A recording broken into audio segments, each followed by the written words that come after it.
Two, check. Hello, two.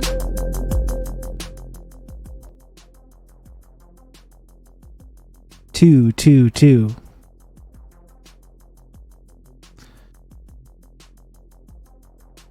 What's up, guys? Thank you for the comments on my shirt, folks. As you know, I've been talking lately. I'm on a loud shirt journey right now.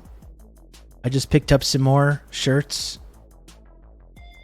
So I'm not just wearing t-shirts every day in the summer. I'm trying to reinvent myself ever so slightly. I got some new shirts, and given current events, I thought this was a good option for a bold pattern.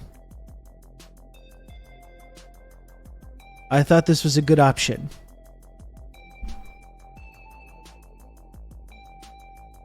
I gotta say, folks, I don't know what to do. I'm trying to maintain this noon at the latest start. Okay, I'm taking this seriously.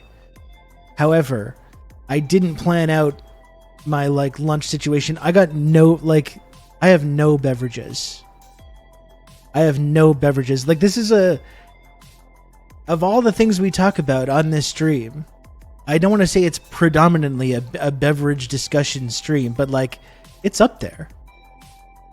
In terms of the actual time spent on talking about X subject, beverages is really up high on there. As a bisexual, I'm required to have 3 beverages at all times. Well, yeah, I know, I get it. Even my fridge water thing is empty. This is my problem with getting back into the gamer lifestyle. I started neglecting other things. Okay? Like this morning, I had another delicious custard donut and iced coffee from the Iranian bakery. But then I got pulled into the cowboy stuff again because I'm heavily Red Dead Redemption 2 pilled now. And then I don't plan out any of my eating situation. I could have just walked across the street to the store at any time, and I did not.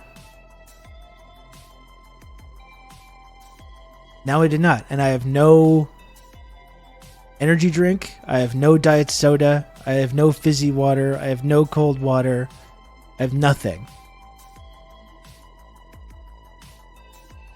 I'm absolutely all about that lifestyle as well, as you know. Mistress of Insanity. I like to have my soda or my energy drink and my water. You know? You know this. You know this about me. Anyway, now I'm thinking about what I should do. I'm wondering if... Because, I'm going to order food later. It's Friday night, and I usually order pizza on Friday night. I can't order lunch as well, right? I can't do that. That's too much. That's too much ordering. And I have stuff that I can make for lunch, for a sandwich. I just want someone to bring me a single energy drink or soda, but I can't pay a gig slave to bring me a single drink. I think you know what I have to say about this. It's going to be $12 plus tip to get a single drink brought to my apartment. Or what I could do, or what I could do is leave you, chat, just to fend amongst yourselves for a few minutes, maybe put on some video content, and just go run to the depths. See, Mistress of Insanity, you're already picking up the lingo. You're already picking up the Montreal lingo. Look at that. I'm going to grandfather you in. You're going to be an official Montrealer soon. What's the dep? The dep is the depanneur, which is what we call corner shops or bodegas here in Montreal.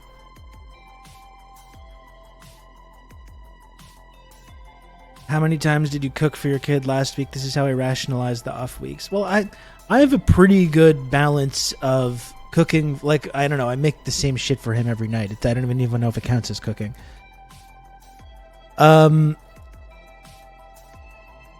It's okay. I'll teach you how to curse, and you're gonna fit right in. But I cook for myself pretty often. But I usually have specific nights that I order. And tonight is a night that I'm going to order. And now I'm talking about ordering another time on top of that. That feels like a lot to me. It does feel like a lot.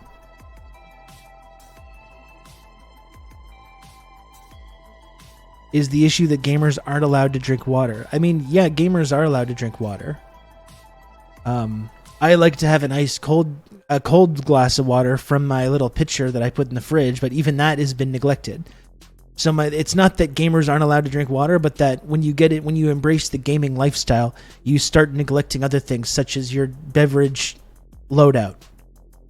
I like to have a nice beverage loadout in my fridge. I like to have a fridge pack of diet soda, a fridge pack of fizzy water, a pitcher of ice cold tap water, some juice for the little guy.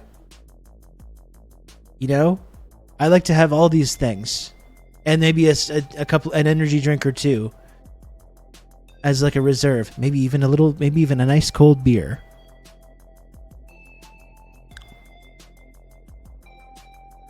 If I want to get really crazy.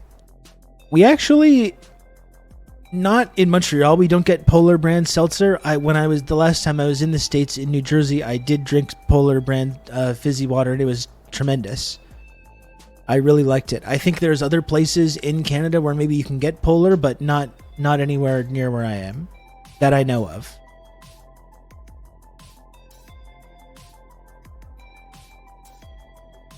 So this is my problem. I like to have a good beverage loadout in my fridge, and I neglected taking care of that today because I was like caught up in playing a cowboy video game. This is the problem. Now I'm just paralyzed. Now I'm just paralyzed with indecision.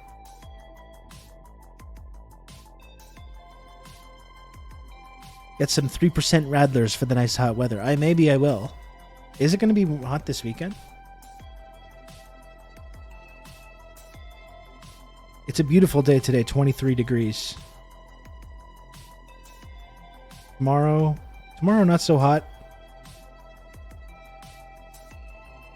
Ooh, it's next week. That's when the heat really hits. Next week I'm going to be logging on saying, how about this heat? I think there's going to be another vacation day in our midst. Next week. There's a heat wave in Toronto. No, it's not so bad here today. Next week seems like it's going to be pretty bad. By the way, I should let you know that next week it will be the last. You can count on me. You're going to have good old Rob to talk you through all this. Rib. Thank you, Pathogen, for 25 months. Very much appreciated. Next week will be the last regular schedule show for some time. For at least a couple weeks. Because after next week, then I'm going to be with my kid for 2 weeks. And I'm gonna try and do some streams during that time, but it's not going to be easy. I'm definitely not going to be able to do 5 per week. I'll probably try and do something just to tread water a little bit. The week after next, I'm going to be in Ontario for a little bit. Then I will be back. Then July will return to. After the first week of July will be more normal. It's really just the 2 weeks coming up after next week. Just FYI, in case anyone's planning on having a emotional breakdown, because you're not going to see this guy every single day for just a few weeks. Are you going to be, Chad, are you going to be able to handle that? Are you going to be okay with that? If you don't have this every single day for 2 weeks, are you going to freak out? Don't freak out.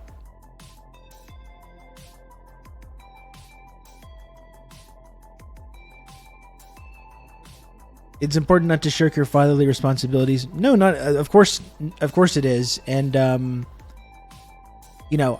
actually I want to take a little time off. I love doing this show, but doing this show day in, day out for like months at a time does kind of do a number on your brain. You know, as much as I enjoy doing this. So I am actually looking forward to taking a little time off of doing the show. Like I said, I'm going to try and do some stuff during that period to, you know, just not totally sink into oblivion. But I am looking forward to taking those 2 weeks and just, you know, hanging out with him. And we're going to, like I said, we're going to go to Ontario. I'm going to stay at my parents' place, my mom's place. I'm going to try and take him to some swimming stuff, some beach stuff, you know, mini golfing, whatever fun stuff I can find to do for the next couple of weeks. So I am looking forward to it. But because, like, there's this whole, like, content hamster wheel aspect where my income depends on, like, showing up here every day and making a little number go up. I'm going to try and see if I can just kind of stay above water, keep my head above water during that period. I'll figure something out. But it'll be a 2-week interruption. Then mostly we'll be back to normal. Maybe even doing some longer ones later this summer when I have a little more time even. I will post what we're doing in the Discord and on Instagram as well. If you don't follow me on Instagram, you should follow me on there. I have been making more of an effort to, like, use that platform a little bit more, just to, like, just post, like, the stuff that I'm cooking, and I post a lot of the stuff that I'm watching on TV. If you want to know if you're really curious about what I like to eat and watch on TV, well, you're in luck, because if you follow me on Instagram, you're going to know every single detail about my dietary schedule and what I'm watching on TV as well. Especially if you follow on Letterboxd and Instagram, then you're going to get the full scope. If you're really curious about what this man is watching on TV, you can get this information. Will you do a Toronto live show while you're in Ontario, or is it purely vacation? It's going to be... I'm not planning on going to Toronto. Kijiji, I would really like to do a live show in Toronto. Definitely at some point. Maybe that is something in the summer that we can do. I got to talk to Andre Goulet about that, but not over the next couple of weeks, I don't think.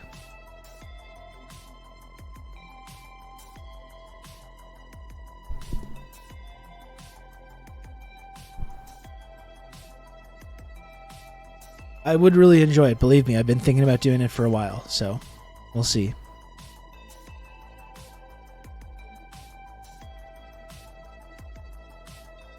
Yeah, so I'm really heavily into Red Dead Redemption 2. I'm really enjoying that. I'm just doing the mission now where you're getting there's like a train robbery at the beginning of the game, but then there's another train robbery that happens that's, I think, a little more serious. So I'm currently, like, getting everything together for that job, the train job. Last night I hunted the legendary bear. I successfully hunted and killed the legendary bear, and I had the legendary bear turned into a hat. I don't know what it is that I didn't really get into this game the first time, and now this time, like, all the things that I wasn't really into it when I first played it are not bothering me at all. In fact, I'm really into it. The whole, like, camp aspect and taking care of your camp, and I don't know. I think part of it was that 5 years ago, I just didn't have the time necessary. I didn't have the time necessary to just, like, sit down and, like, because you got to just really get immersed in this game. And if you have an hour a night to play video games, it's just, like, not really enough. It's not really enough. And now have slightly different circumstances, and I can just really immerse myself into a video game now if I want to, which is kind of an interesting new phenomenon. I don't know. It's all the westerns I've been watching. I really only watched Once Upon a Time in the West the other day. Although I did a few months ago watch a couple more. But Once Upon a Time in the West did definitely get me into the cowboy mindset. The cowboy mentality. No, I've not figured out how to stream the PS4, but I can't say that I've really thought about it. I was replaying it on my PC, but then I couldn't finish a hunting mission because of a years-old bug Rockstar refuses to fix, so I gave up. That'll happen too.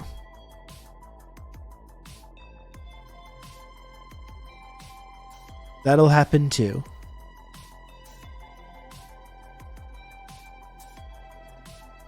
Didn't someone graciously send you some streaming doohickey? That's right. Yes, it was Marty. Marty very generously and graciously sent me a streaming doohickey, and I've just not taken the time necessary to figure out how it works. Oh, I've got a capture card. I've got everything. I guess sometimes, you know what? Sometimes I just want to sit down and play a video game and not be on camera and not turn it into content. I think that's part of it as well.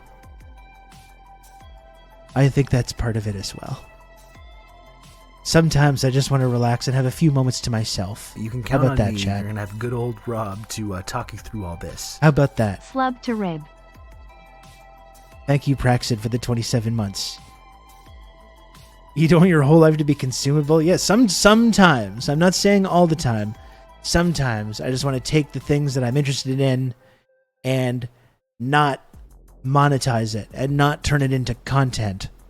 Sometimes I just want to hang out and just do an activity, you know? No, you have to live your life in a fishbowl for our amusement. I mean, listen, I'm not, as you know, I'm not fully against it. I'm like some kind of communist. I'm Winston Smith in 1984, like finding the little corner of the apartment where the view screen doesn't see you, just like huddling in there.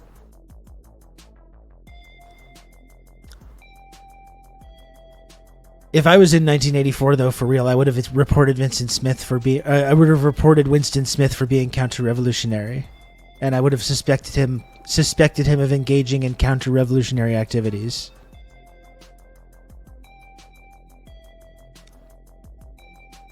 Without a second thought. And then he wouldn't show up the next day at work, and I just wouldn't even think about it. It wouldn't even occur to me. Never thinks about him again.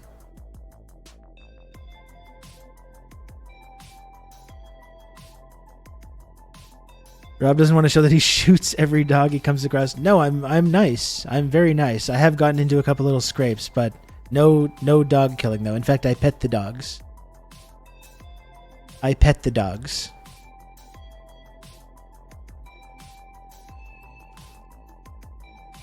just had a really crazy mission too. I really do enjoy in these games, like really more so than any other game. It just feels like things can happen really spontaneously. I was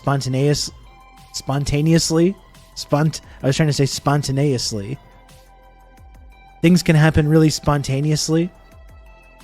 I was doing this mission where you've got to steal this like oil cart, like this cart that like hauls this big tanker of oil. And I wasn't really sure how to do it. I was kind of trying to be stealthy, and it just kind of blew up in my face. I got spotted. And just like, because I have this good dual wielding situation with a Schofield revolver and a sawed-off shotgun, so that's pretty effective. So I just took out like 4 or 5 guards, just like...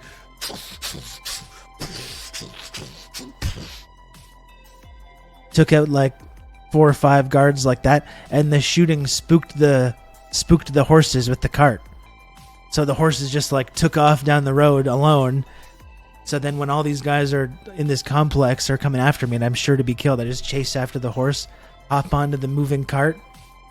I'm off into the night before they even know what's going on.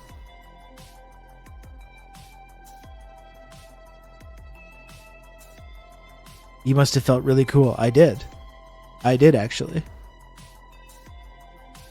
Absolutely.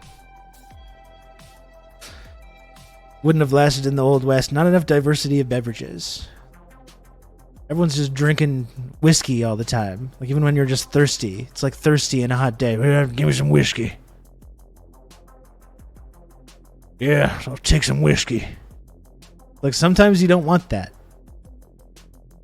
You know? Sometimes you don't want that.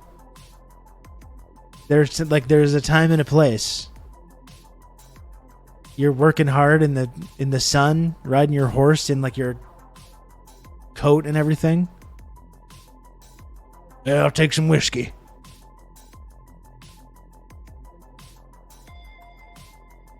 Imagine how cool soda must have been when it dropped in the late 1800s with cocaine in it as well. Like, it's worth pointing that out, you know? It's not that there's this nice new fizzy, bubbly, sweet product, but there's actually cocaine in there as well. You probably had tried that and was like, damn, this shit rocks. You know? This is fantastic.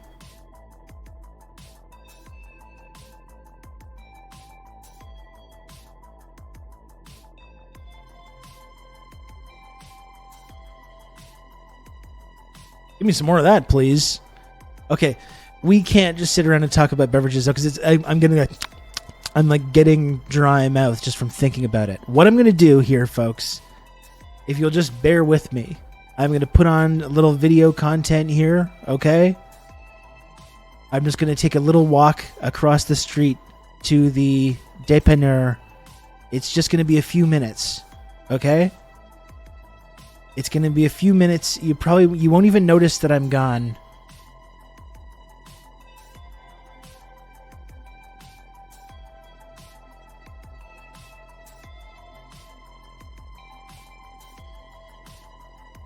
I'm going to come back. I'm going to have some beverages. I'm going to feel way better.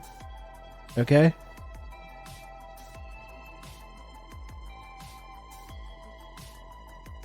Bring us to the depth to monetize your life. That's another thing I need to figure out. If I could keep this stream going and then have a secondary phone thing and then just you could walk with me to the dépanneur. I could do that, but I don't think I can figure that out right now.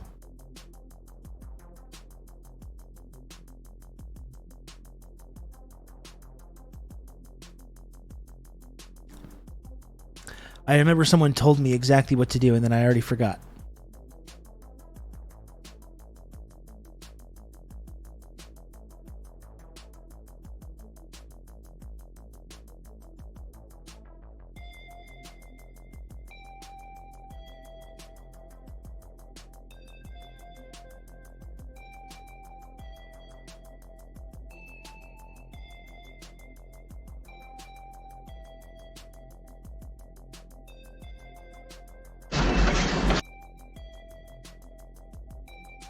I'm just going to get a little vibe here cultivated for you, okay? That's not it. Not what I want. I was trying to find I was looking at pictures of John McCain and Lindsey Graham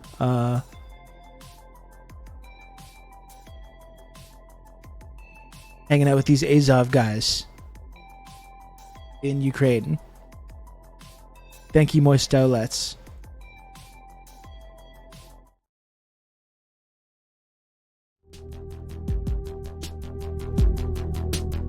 Okay, don't go anywhere, okay? I'm going to go to the store.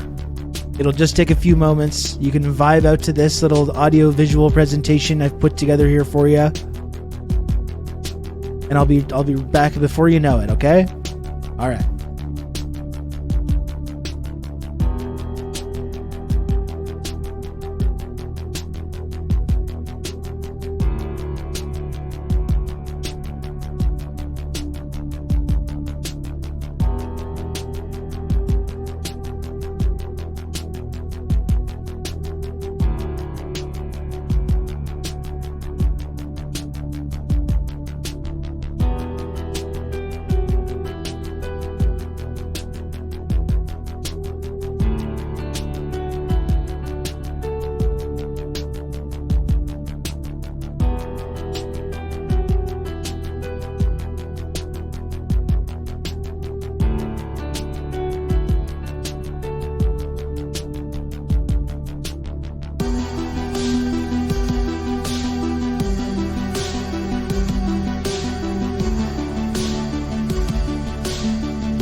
2-2, hello.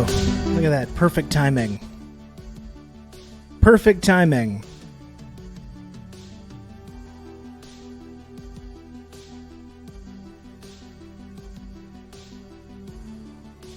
Zionists are trying to reclaim the watermelon. Saw one that even claimed the watermelon originated in Israel, and another insisted the seedless watermelon was developed in Israel. It was actually in Japan. Very sad people. There's nothing that they won't colonize.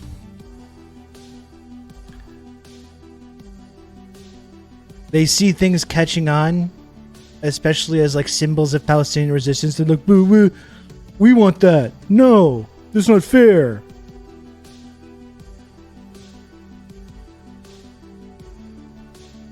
Okay, I did it.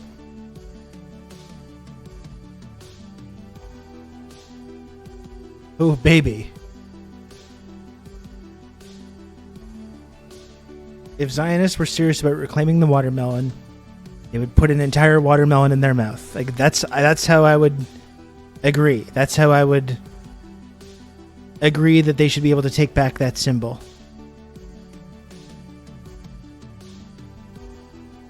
Toddler Nation with nukes. The whole thing is my mom said it's my turn. That's their whole fucking thing.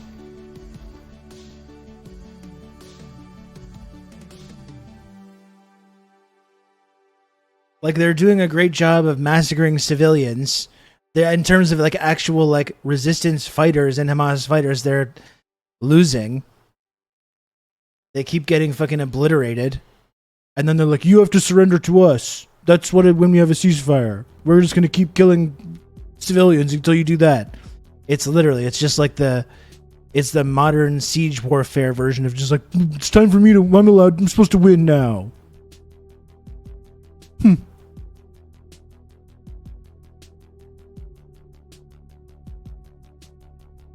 Mom said it's my turn. I get to use the good controller and you use the shitty $10 knockoff.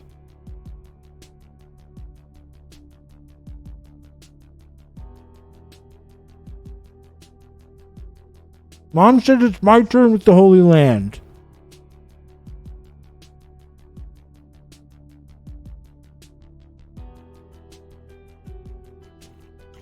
Okay, this is better. I really should have had this ready to go for noon, but again, I'm caught up in the gamer lifestyle now.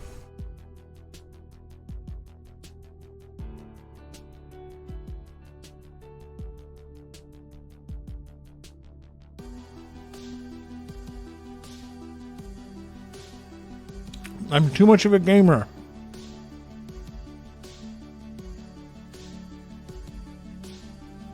What did I get? I got a 1 liter bottle of Diet Coke. Because they don't have the like fridge packs there. And I got an energy drink, but weirdly it's not cold. I think she was saying that they possibly forgot to turn on the fridge that I got it from. So I put my energy drink in the freezer to cool it down. And chat, you have to remind me to get it so it doesn't explode. You can always pour it over ice. I just put it in the freezer for a while. I poured myself a nice big tall glass of DC. It's really going to hit too, because now it's like I've been deprived. It's like Jack Torrance in The Shining when he drinks the glass of whiskey and he's like, like after. Chin chin. You can always rely on chat for timely reminders. That's right.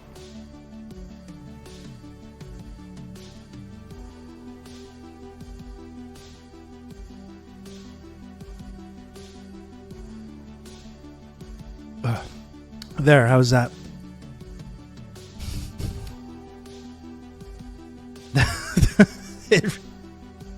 I was only exaggerating slightly.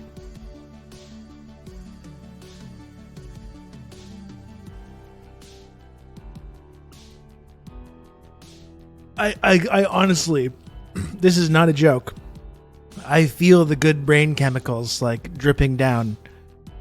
My brain's just like, oh yeah, that's the stuff that we needed. Here's some of the good stuff. That's what we needed. And I think it's healthy. Once it hits your lips.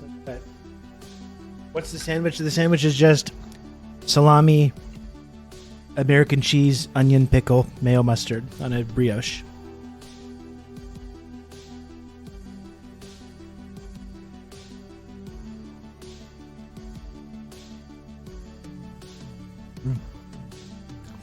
I instantly feel like 35% better.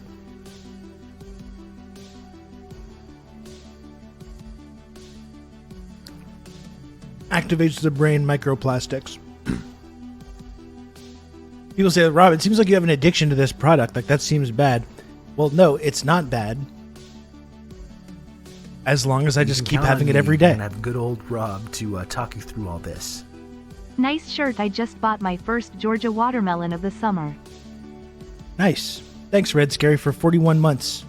And for everything you do for the community. I really appreciate it, Red Scary. Thank you. Just bought my first Georgia watermelon of the summer. That sounds very nice. I bought a couple of watermelons so far, but I don't know where they come from. I should probably check into it. I don't know where our watermelons come from.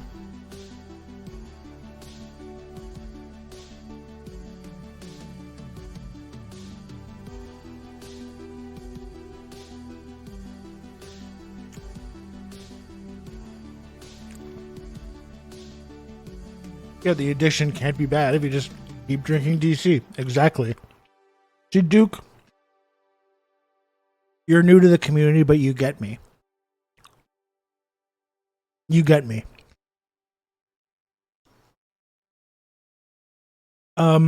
Counterpoint. The product itself is good. How could addiction to a good thing be bad? Sean, thank you.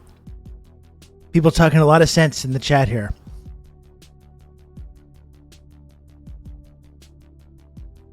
People talking a lot of sense.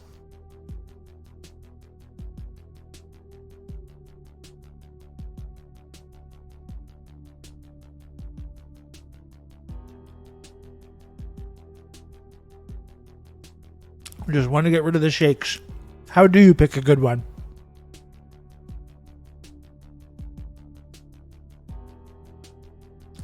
How do you pick a good watermelon? I thought it was like when there's like a dark spot on it. Isn't it that?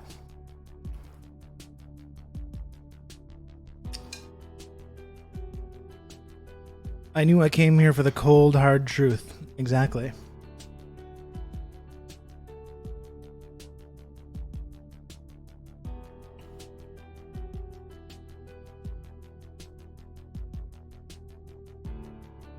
You need dark green stripes, slightly whiter spot, to be heavier than it looks, sound kind of hollow. Okay. Okay. Good to know.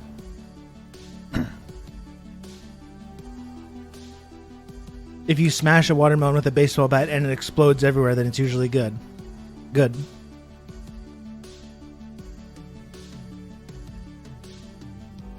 Anyway, Sam, I'm playing Red Dead Redemption 2. I don't know if I answered your question. That's what Gamer Rob is up to right now. I'm heavily into Red Dead Redemption 2 finally after all this time.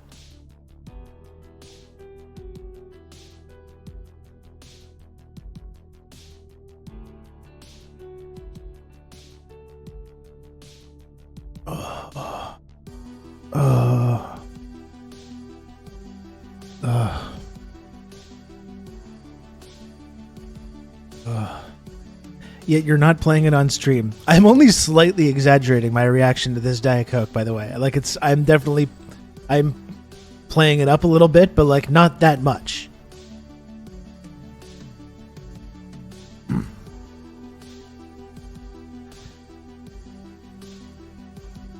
When a Coke hit, it hits so right. It's true. God damn.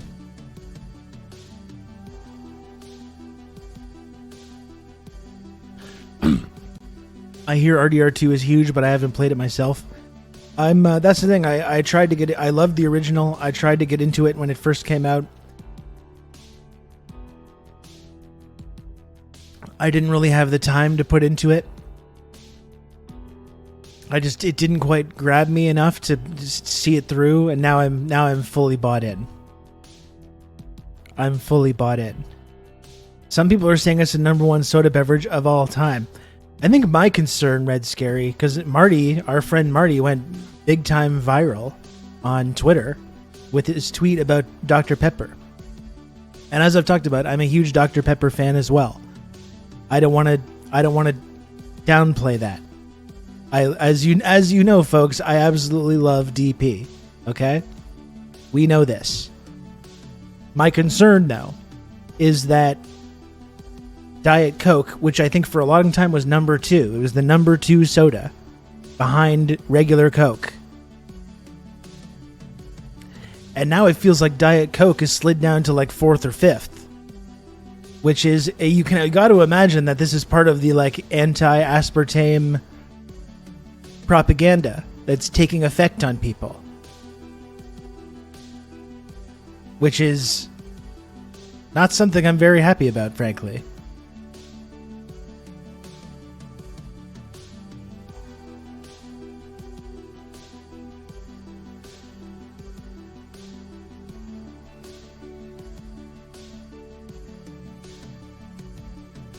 Maybe, but uncut, regular, original Coke is #1. Use the computer to mark up the size of the account. Rob loves his DP. Absolutely. Absolutely, I do. I do, Anus Beard. Thank you. Thank you for the 200 bits. I always think of the way Walter White growled that he was classic Coke. And it made me want one immediately so bad because he was so right about the product. I mean, you can't deny. You cannot deny. I did hear the Buldak noodle news. That's right. That Denmark is banning certain kinds of Buldak noodles because they're too spicy. And frankly, like, they are very spicy. I don't think it should be banned. I enjoy eating it. But, like, it's not like I eat it and it's like, oh, this is nothing. Like, I can't believe they're freaking out. Like, it's genuinely very, very spicy. I've only ever tried the 2 times. I can't even get the 3 times spicy. I don't even know what that would be like. I do regularly eat the 2 times spicy, though. It's nice to make like a meal and throw it on a bed of extremely spicy noodles like that. Very, very good. Even if it is very spicy. The 3 time is a lot, though. The 3 times spicy, I would try it, definitely, but like, that's gotta be pretty fucking bad. They will drive you to the Florida border if you don't toe the line on Coca-Cola, which I think is good, and I'm glad we do it. I agree. I agree. We should be straight up ostracizing people. We need to bring back banishment. People need to be banished if they don't recognize this. You know, you just get dropped off outside the town, and it's like, you can't come back here. I'm sorry. We don't care where you go from here, but we don't want you in here. Banished to the nether realm, the shadow realm. Yeah, same old Dutch. I can't do the full sugar. Like, just look at me. Like, I don't need more full sugar beverages, you know? And as we know, Diet Pepsi, Diet Coke, excuse me, Diet Coke, 0 calories. 0 calories in those, so it's good for you. It's straight up good for you. Man. Did you see the recipe for the best way to eat Buldak straight from the creator of Buldak? No, I did not. No, I did not see that. Should I see it? I really like the Buldak, the different Buldak flavors, the cheese, the carbonara. I really like that stuff because it's very spicy.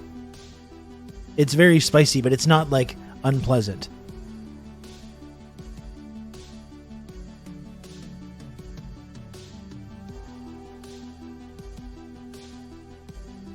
Mexican Coke, superior to Diet Coke and DP. Isn't it just like, isn't the only difference really that it's just made with actual sugar? The Mexican Cokes? And you get the glass bottle as well? The glass bottle is nice, also. Wow, everyone's answering this. Everyone is very excited about this one.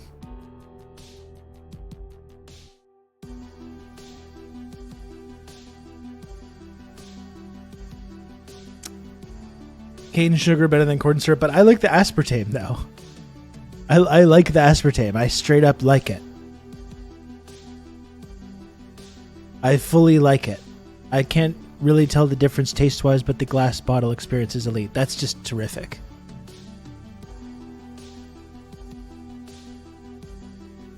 Absolutely tremendous.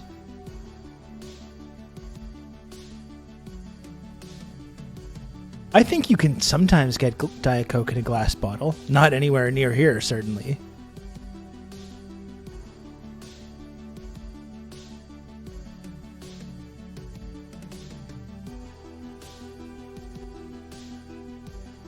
How long did you want the energy drink in the freezer? Probably 15, 20. I might just drink this liter of Diet Coke today.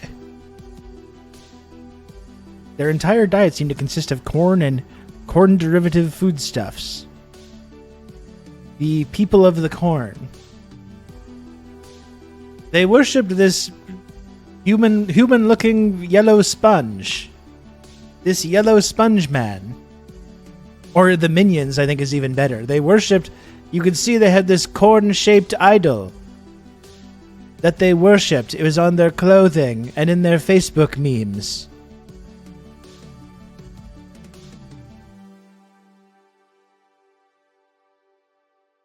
One of these ancient Earth artifacts.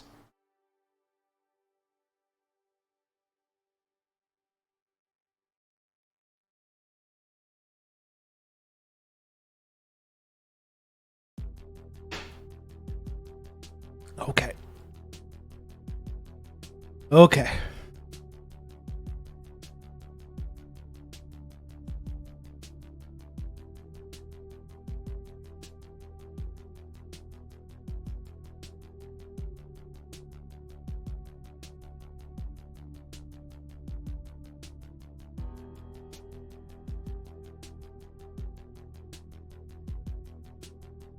That does look quite good, Old Dutch, with the mayo and the corn and the cheese.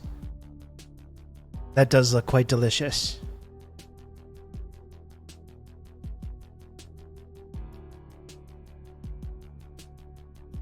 All they did was subsidize corn-related profit-seeking behavior. I don't know why they're talking... I don't know why these future Earth people are talking with this mid-Atlantic accent. I'm not sure what that's coming from. In the future, we're talking like this again. It's because we've learned from looking at old Earth newsreels. We believe they all spoke exactly like this. We're bringing back the mid-Atlantic accent. Hey, Nick, what's up? Nick, what do you think of this shirt? I got a new shirt here. What do we think?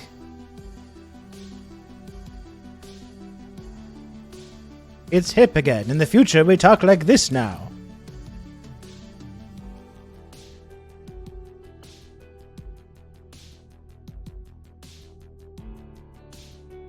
We've come all the way back around to talking like this. Thank you, Nick. That's how everyone spoke in Rob's childhood science fiction programs. Nothing says news like an accent completely made up whole cloth for TV and only used for like 20 years. So it's such a strange phenomenon. It is fun to talk like that, though.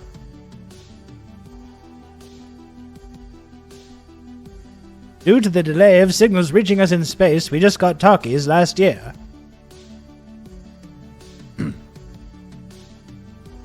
Deeply tragic that settlers destroyed all the regenerative corn agriculture that indigenous peoples had here, and then replaced it with a monoculture sweet corn plantations for ethanol and corn syrup. Yeah, I would say that it is.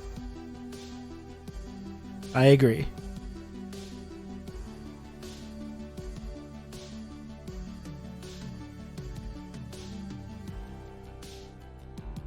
Rob should be using TikTok voice for the future humans. Do you mean like the AI voice?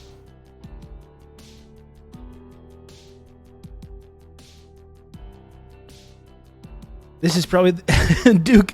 This is Duke Vulture. This is literally the exact right for him to post exactly what you just said. That's literally what this show is about. The show that you're watching, the community that you have discovered here. That's literally what this show is. Is anyone else like completely disillusioned with their day-to-day, with everything going on? It feels like we're on the brink of World War III. I've heard some arguments that we're in Cold War II. This time it's China. I just can't focus on my daily work, life, etc. It's exactly what we do in here. It's exactly what we've been doing on this stream, is talking about this exact issue for the last 4 years now.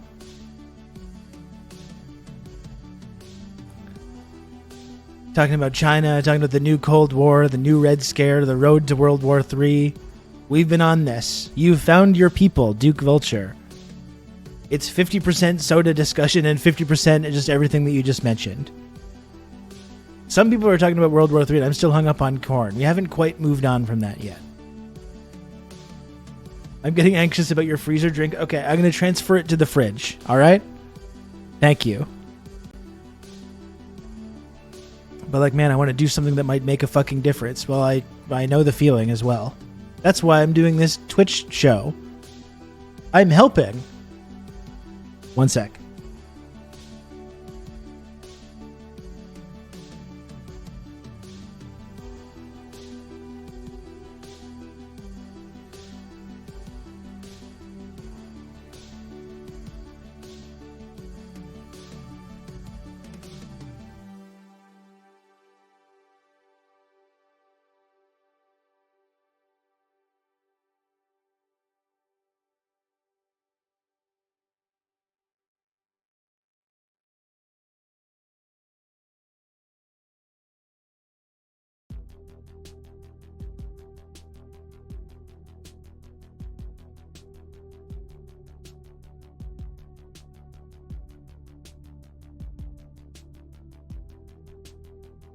That's why Rob decided to blog. That's exactly right. So I could make a difference.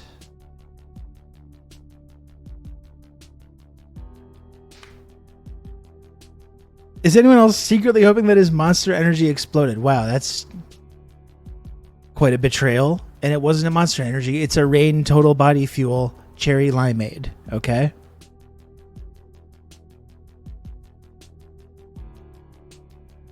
Shows how much you know.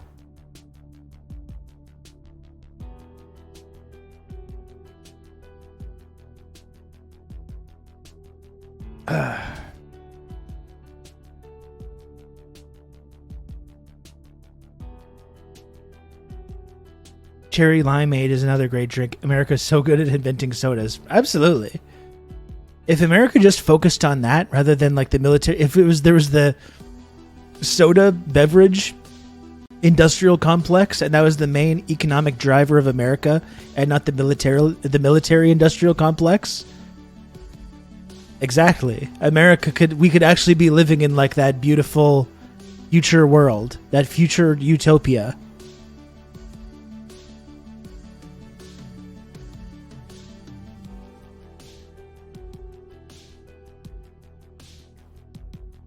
Japan is better at inventing sodas. That's an interesting claim.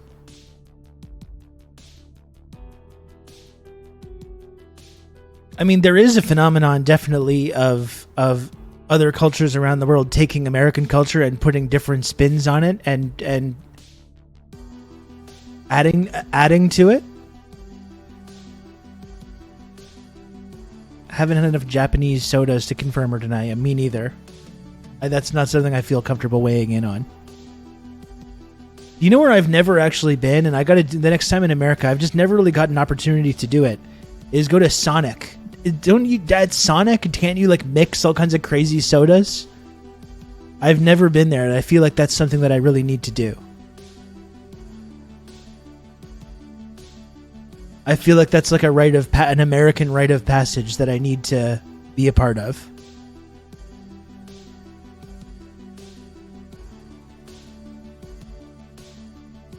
their cherry lime. That's a cherry limeade. That's it. Cherry limeade is a very good beverage. I'm a fresh fruit lime slush Sonic drinker. That sounds fantastic. And some restaurants have the new Coke and Pepsi machines that let you mix the flavors. Those are fun. They're like fancy ones. Those are cool.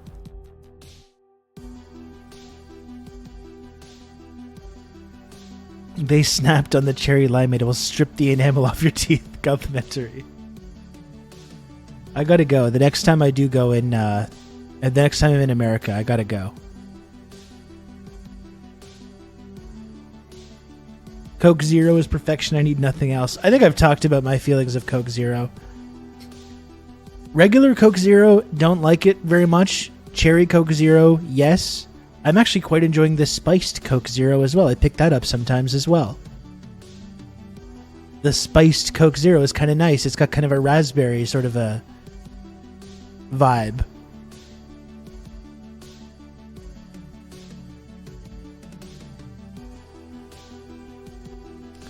What is the spice of the spiced Coke? I'm not totally sure. It's like a raspberry, and it's got a little bit of like a kick. Maybe it's kind of like cinnamony. I don't know what it is.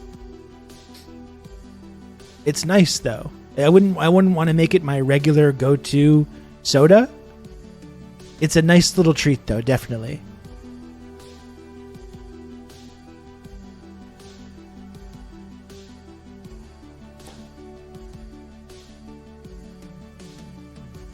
Oh, that's good.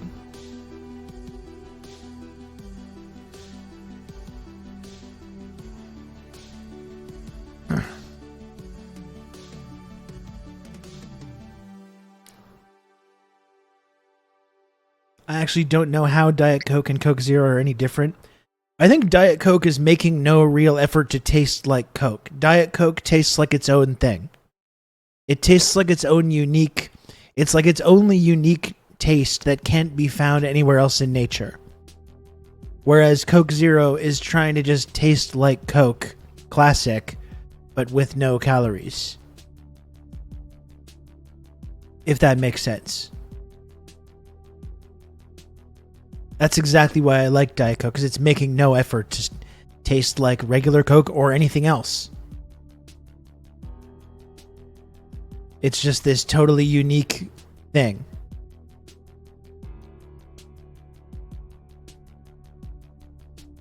I saw this tweet one time that I often think about whenever we talk about this, where it said it tastes like an algorithm.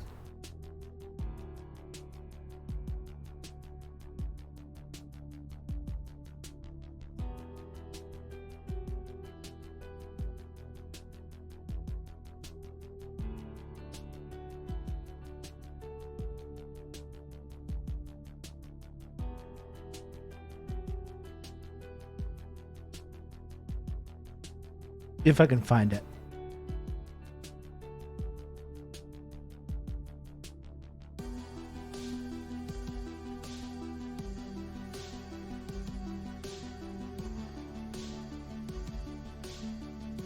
This is some guy, Rob Russo, some leftist based in Canada. I was turned on to this sick individual, and I found this. What do we got here?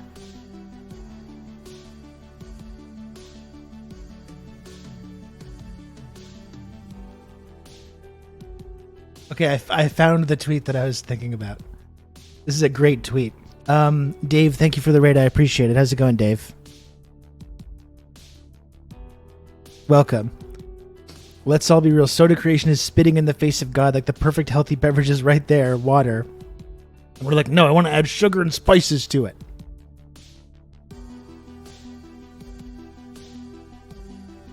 This is a very relevant tweet.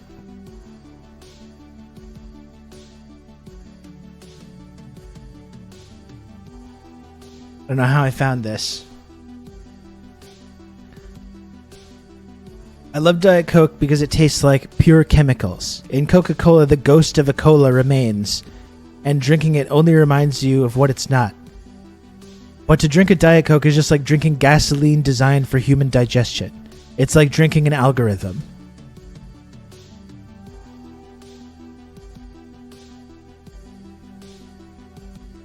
That's the stuff.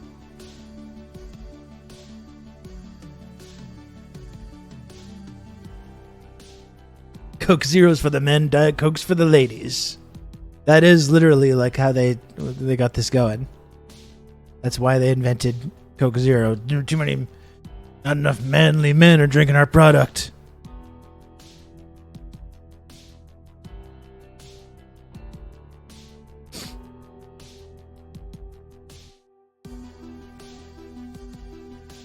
I'm wearing like 3-inch long neon green shorts right now. Like, I'm not worried about that anymore. I don't think I'm going to enjoy my Diet Coke. My neon green shorts are so small. They're like ridiculously small. I feel very comfortable with my Diet Coke.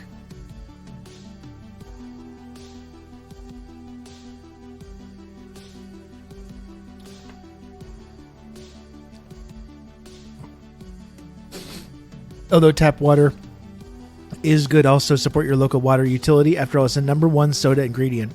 What a marvel of modern civilization and technology. I was seeing some of the discourse about this online, I think from a tweet from Lauren earlier, but it's really true.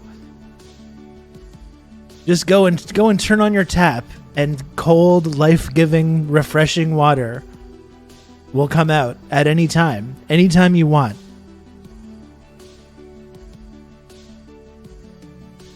You know?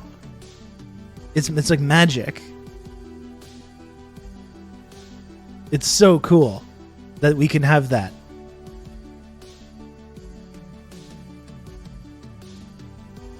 You know? And like I said, I like to fill up my pitcher with my tap water and throw that in the fridge and have a nice ice cold glass of water. Ice cold glass of tap water.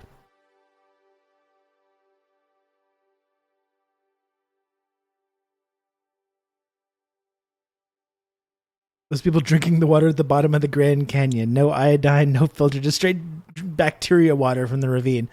I remember all those. That was a big tech fad with like the Silicon Valley guys, the raw water thing. Raw water. Jesus Christ.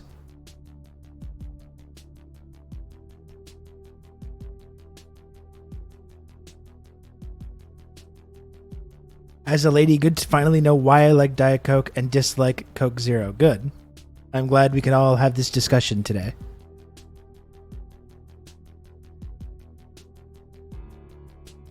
They left themselves open for the raw milk craze, and they're even more into the raw milk now that there's concerns about bird flu. They're like, that just makes me want to drink raw milk even more. These are the brilliant geniuses that we're surrounded by.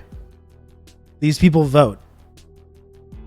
These people love to vote. The people that are obsessed with raw milk, even more when there's a threat of bird flu. These people love to vote more than anything.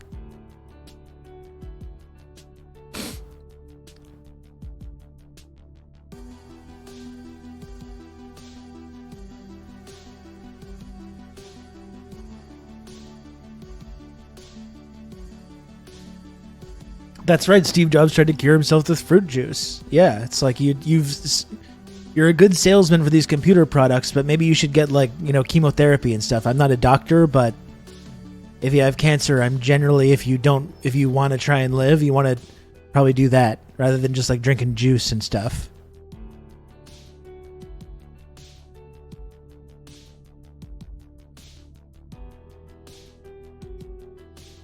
I can't believe people are rolling back the clock on milk pasteurization. Well, this is it. It's like, I remember when the anti-vax thing was like this kind of it felt like a very fringe, like weird kind of subculture. And now that's gone so mainstream, and now it's applying to everything. Modern medicine, no, get rid of it. Milk pasteurization, get rid of it. Water treatment, get rid of it. No, it's actually bad, all that stuff. We need to go back to the fucking 18th century when everyone was happy and everyone was healthy. Famously. No more medicine. No more modern techniques to ensure we're not dying from the things that we ingest.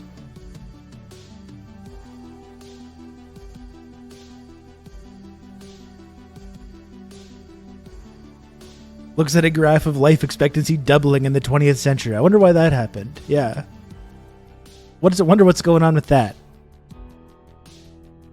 Build up your immune system through exposure to viruses. Jesus.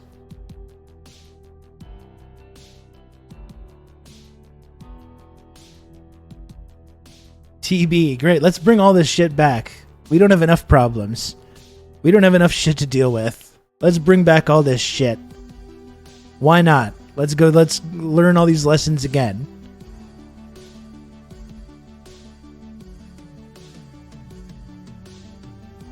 No more polio vaccines.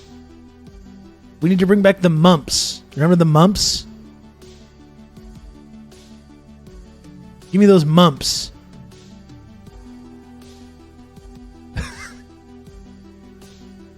Christ.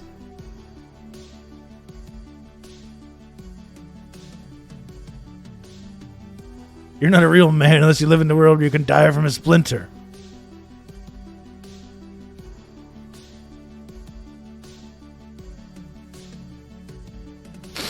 Raw milk is maybe okay if you literally milk the cow yourself and literally drink it, but shipping it is nuts.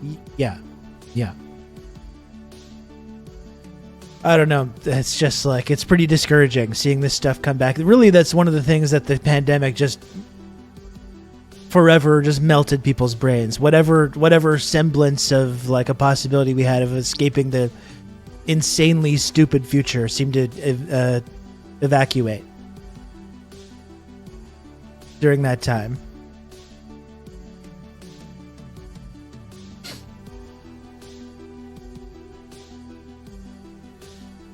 Vaccines are woke, and they've made kids weak and soft.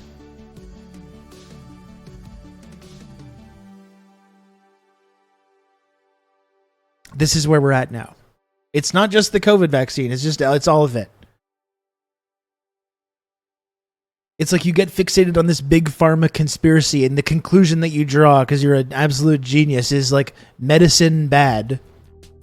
Rather than these massive corporations hoarding the medicine and making billions of dollars from it. That's the bad thing. The medicine itself is actually pretty good. You know? They're pretty good at making that stuff. They have like lots of money that they put into research and development and like scientists to make medicine that helps people for a variety of reasons. And these people are like, medicine bad. That's their takeaway. Like all these convoy guys. That's their takeaway. You support big pharma?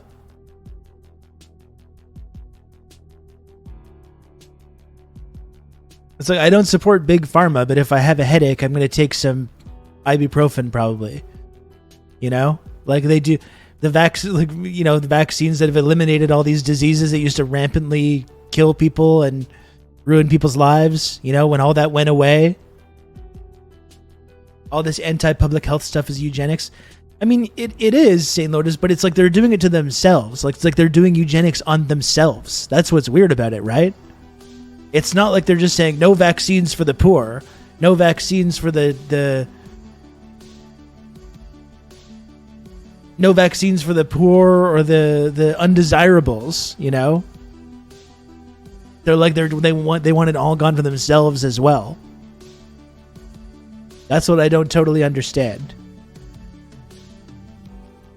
This is literally my stepdad who has colon and prostate cancer who thinks CBD will save him. Christ.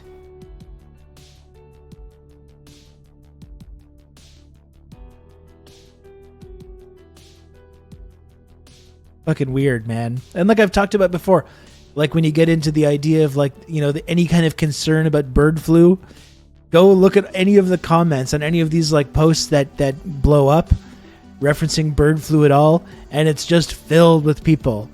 It's just filled with people. Do not comply. Do not comply. If we do get bird flu, I'm going to go and intentionally bite a bird's head off. No public health measures. No masks. No medicine. No vaccines. You had that totally fucked up phenomenon like when the pandemic was at its worst, where people were trying to like kidnap their family members out of the hospital. because they convinced themselves that the doctors and nurses were like making them more sick. They intubated my grandpa and then he died shortly afterwards. Yeah, they intubated him because he was like on death's door, and they were trying to prevent that from happening, actually. I had late stage cancer. My mom had late stage cancer. She went to the hospital and then later she died. It's like, yeah, that's because of the cancer that they were trying to deal with, you know? Yeah, and that's the Max Blumenthal goes down this road as well. These are people we need to be able to speak to. We need to be able to talk to these people. And we need to bring these people into our anti-empire movement. Surely they're going to be good allies for us to cultivate.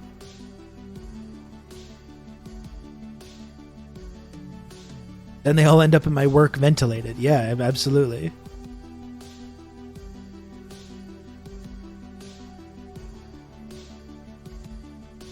I was hoping I'd get a third day of squib talk. I mean, there's a lot of squib talk, you know? The day is still young. The stream is still young.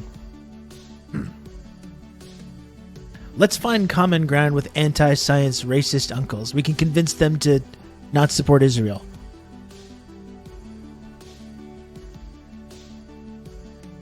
Oh, I totally agree with that, drippy shits. I honestly think the COVID pandemic permanently broke society. All collective action was demonized. It will never be possible to respond to anything collectively again. I'm kind of in agreement. No more public health measures. No, those days are finished.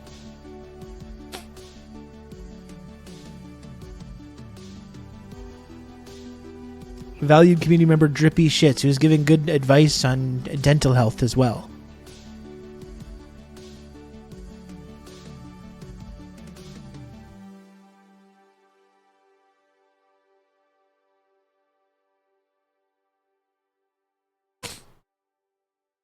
If we get hit with another pandemic or endemic in the next 30 years, we're totally cooked. Well, just wait till they release all that million-year-old bacteria from the melting Arctic permafrost.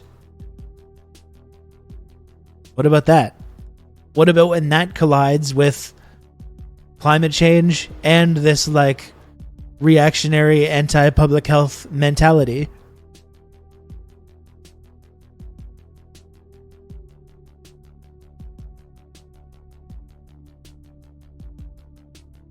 That's when we're starting the TRRS Friendship Triangle ranch community at an undisclosed location. You will know when that time comes. I will be contacting all of you and letting you know the location of the compound. The TRRS compound. Look to the east.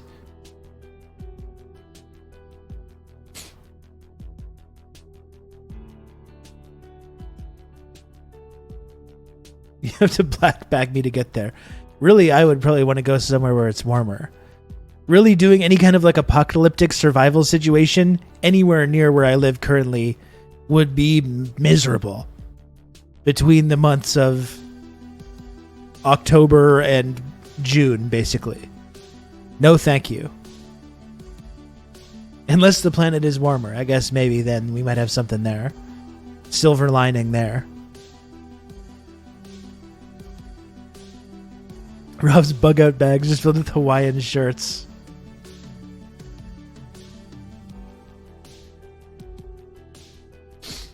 I just gotta blow my nose. I'll be right back.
Okay.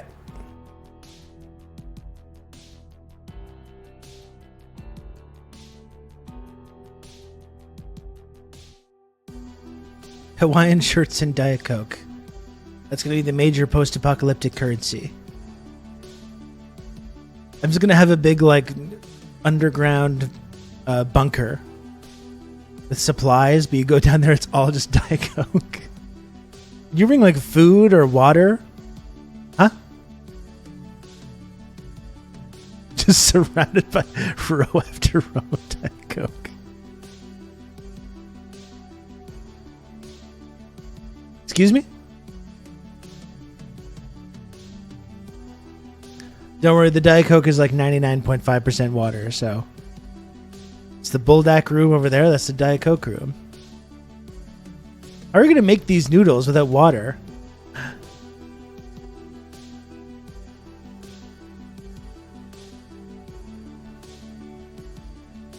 Shit.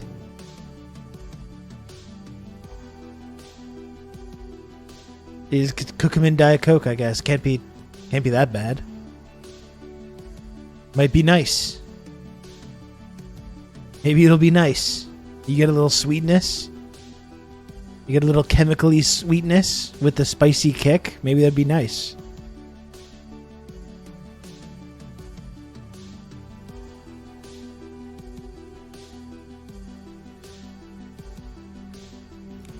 I really don't think I would like to be in that kind of environment. Like there's one thought I had when I was watching like The Road Warrior the other day.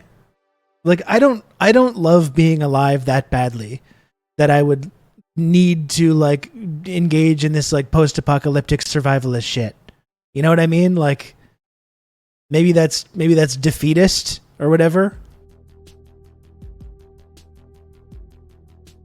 But like I would probably just be like, you know what, I'm good. I don't feel the need to participate in all this, whatever's on the horizon here.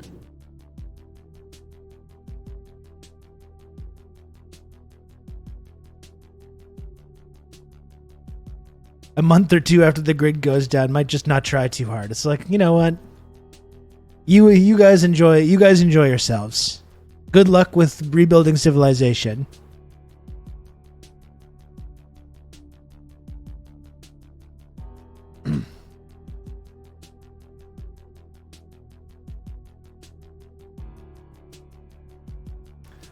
Maybe a change of pace won't be nice.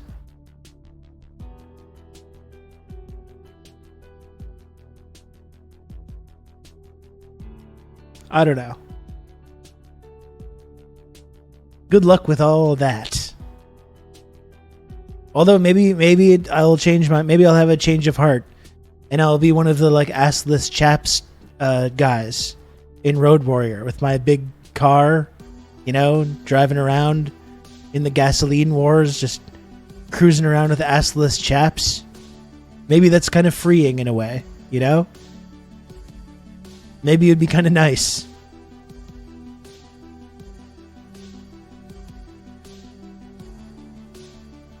Oh, I love that Chet part of the stand, Bon Bon. The whole like digression in the stand about all the people who survived the plague and then got killed in all these other weird ways. That's great. The first like 400 pages of the stand are just the absolute best shit that Stephen King ever did. What about your kid though? Well, that's the problem with me, and if society ever collapses, I'm gonna have to try and take care of him. So I guess I'm gonna be stuck doing survivalist shit.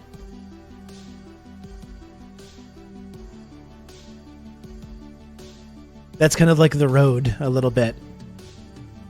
Like you read The Road, it really sounds miserable. It sounds extremely miserable.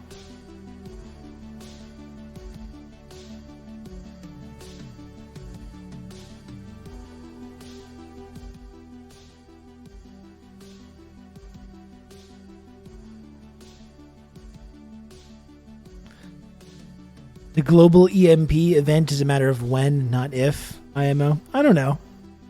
I'm not sure I believe that. I'm not sure I believe it. You know? I think it's highly likely that we just continue limping forward into the future as well. I think it's entirely possible.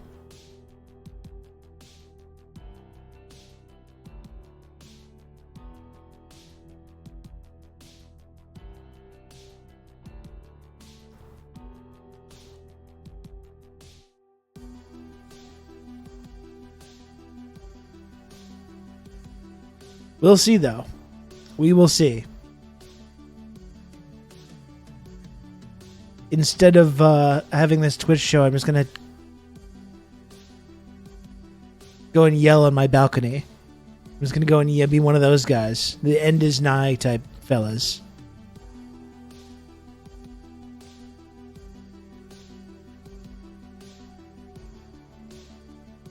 Stream from a ham radio. The town crier, yeah. Apocalypse will be things getting worse in steps, and it'll be unevenly distributed. I have a lot of faith and hope in China. Actually, I think we might have a Western apocalypse, but I think maybe civilization will still continue, just maybe not here as much. And we can become refugees. We can just become refugees. You know, we'll see how that goes.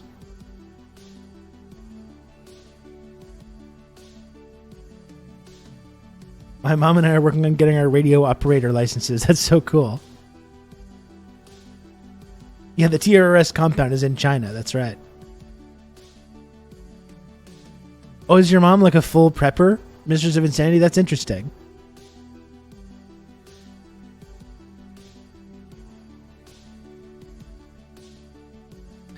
The US has been doing a lot of fucking around for a long time without a whole lot of finding out. Yeah, well, that's probably what World War III is going to look like, if it ever does finally kick off, you know? Not to say that I'm looking forward to it or I think it's going to be fun, but it's felt like we've been right on the verge of it for like the last several years now.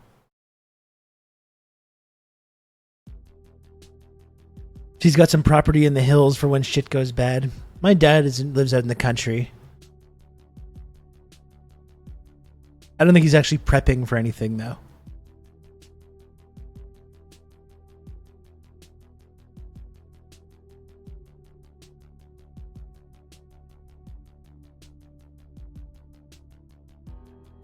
I found a good End Is Nigh guy on YouTube. Search Cougar W. He has like 50 live streams with 40 views each, but his climate rants are great.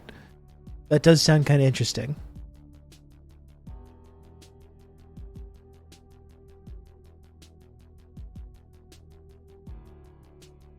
I'm just getting cougar content and like the actual cat. This whole election cycle has felt surreal. US backing two wars and neither candidate running on any kind of platform. And also both candidates both talking about escalating a third front. It's like there seems to be a few minor disagreements about how to do that. My understanding is that basically the liberal side wants three fronts of a war, and there's some elements of the conservative movement that want to peel off Russia to try and go after their enemies that way. But like, there's no like, oh, let's de-escalate this situation. No candidates saying that. And both candidates are old and demented. Criminals. One like an official felon and one uncharged criminal. Why stop at 3? Go for 9 or 12 fronts. Well, that's it. I mean, America's doing such a great job protecting Ukraine. You know? America's just completely owned Russia by protecting Ukraine so well. So let's open up a couple more fronts. I agree. Yeah. Everything's going great in Ukraine. It's going great in the Middle East. Let's keep this going.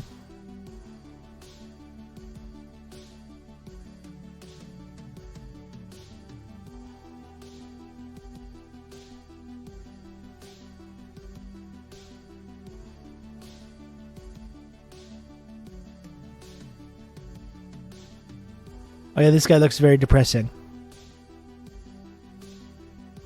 Near-term human extinction part 3. I know that there's like a segment of people that really believe fully that like we're on the verge of like going extinct, you know? Maybe people might have different views on that. I don't really think that's true though. I don't really believe that's true. Maybe that's just part of like my own, maybe that's a coping mechanism.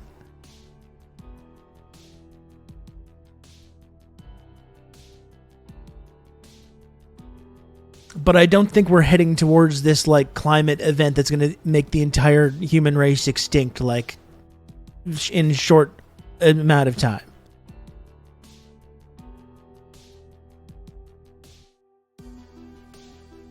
Let's just make all manufacturing dedicated to murder. At least they can agree on that.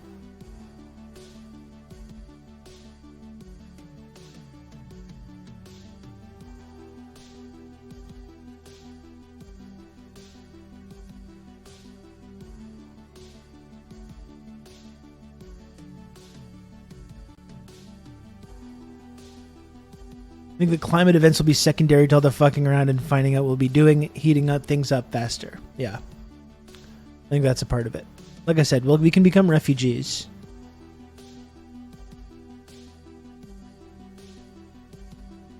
I'm sure China will treat the hordes of Western refugees better than we've ever treated any hordes of refugees or immigrants escaping, climate or social upheaval, any of these things. I'm sure it'll be, maybe it won't be great, maybe it won't be fantastic.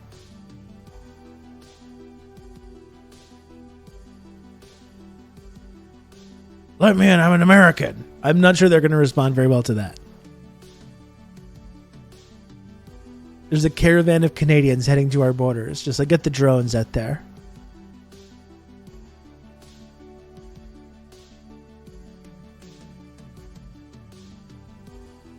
Launch the drones. We're not letting in these Canadians.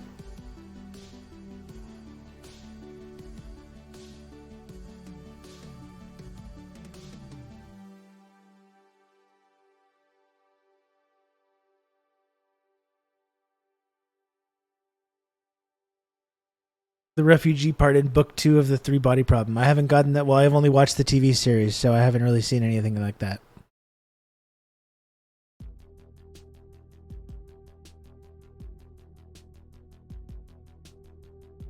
Not the end of the human race, the final fall of the West, which will seem like the end of the race to 12% of the global population. For sure. Like, there was that whole joke, like, about Furiosa, Mad Max and stuff. Oh, Australia's just like that. Like, that might be, like, what America and Canada is like in the future.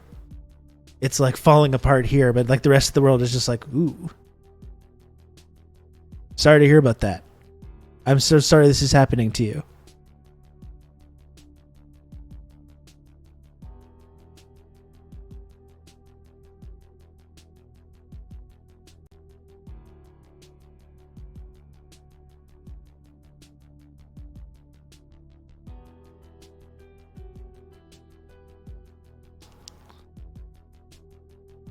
Happy for you or sorry to hear that happen, but I don't have time to read all that. Exactly. Even with, like, if we devolve into, like, Mad Max shit, we're still going to be lecturing of all these other countries around the world. Telling them how they should be doing things.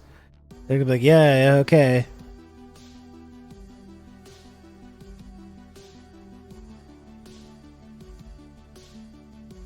They're fully embracing this escalatory genocide. It won't go down peacefully. Yeah, and it's like we see what the reality is in Gaza. They're building cop cities across America. I mean, they know it's coming. They know it's coming. That's what all the cop cities are for.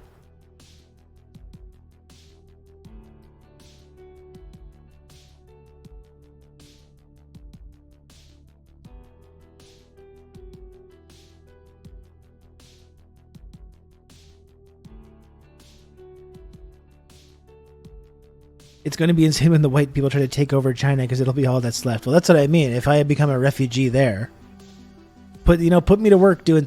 I can clean up parks.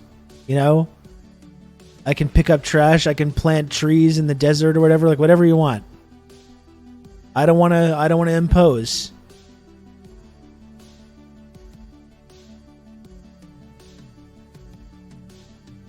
I don't want to impose. Just let me know. Let me know how I can help.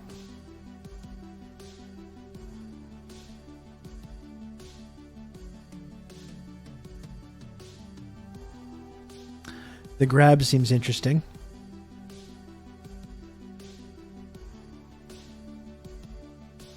The party knows best. Exactly. I'm not here to tell anyone what to do.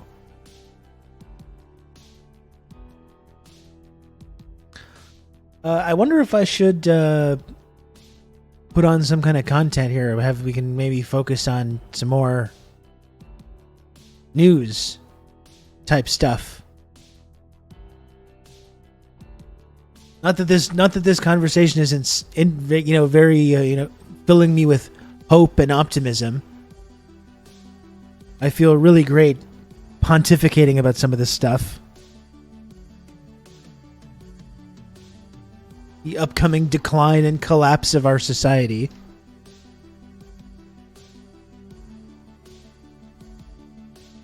Did you wish Trump a happy birthday today? 78 years young. I did not realize. It was his birthday today. He's the special birthday guy.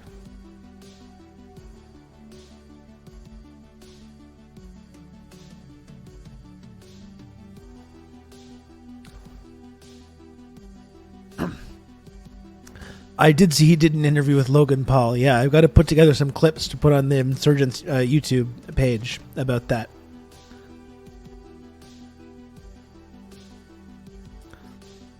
There really has been a shift, though, like I was talking about, because Biden has been such a disappointment for so many people. And like it wasn't cool to support Trump really ever.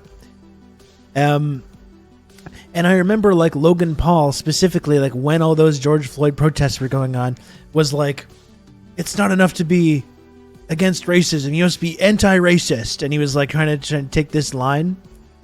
And then like 4 years later, he's just like in WWE and interviewing Trump. That's what I was talking about. It's like the weird like partisan mentality, the partisan brain rot in America. Because Biden is so obviously such a piece of shit and uncool. De facto now kind of conservatism is having this more like mainstream acceptance. It's really bizarre.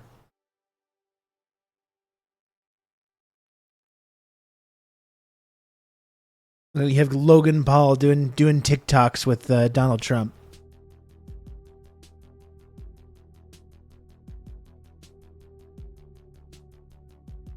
Oh, that's good stuff. That is very good stuff.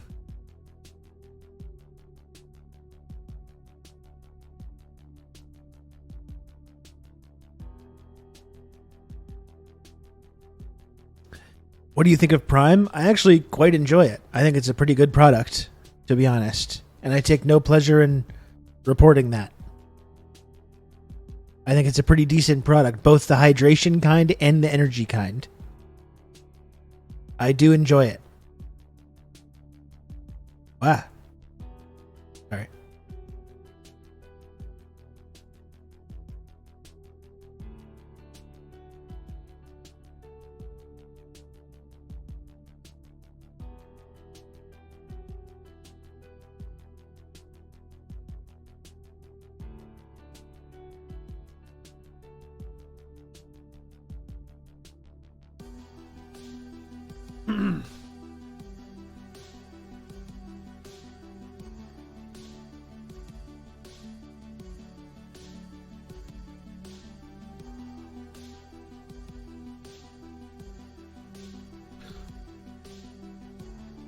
I love when liberals feel very smug about voting for candidates they don't like because it's the adult thing to do. It's the adult thing to do when our guy takes on the policies of the guys that we were fear-mongering about a few years ago, and then we reluctantly vote for him to show how mature we are.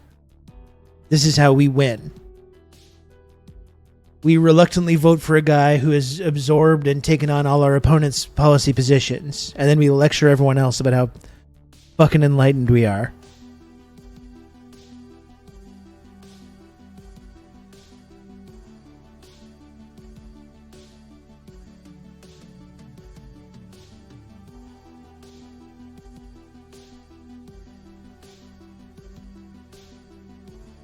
Him staring off into the ocean during the D-Day celebration was so funny, but also so dark. I really liked the Biden Juneteenth stuff. That was fun because it seemed like even though he didn't know what was going on or where he was, it seemed like he was having a nice time. He was just looking at all the bright lights and like the big sounds and being like, oh, ooh, just like, you know, that was fun.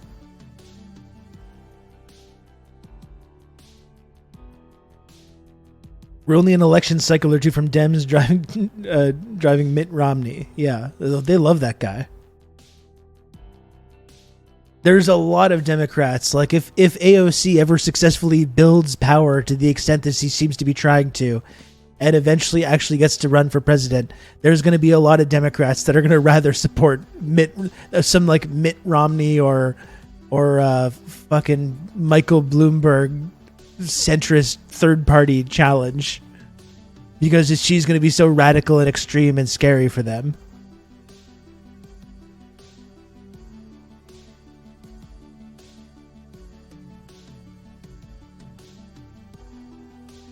Mitt Romney and Liz Cheney. Exactly. Thank you.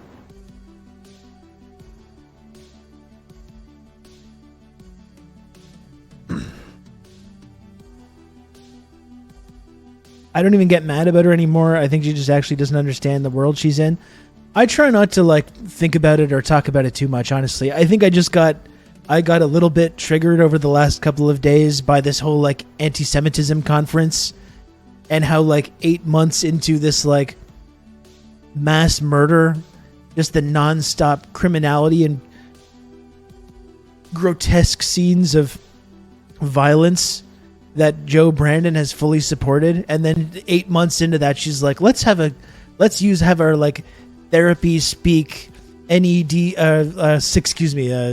Freudian slip there, TED Talk style conference on how even though anti-Semitism technically isn't always anti-Zionism, it kind of is. It really kind of is. Now is the best time to be having this conversation, to try to pull some bullshit triangulation.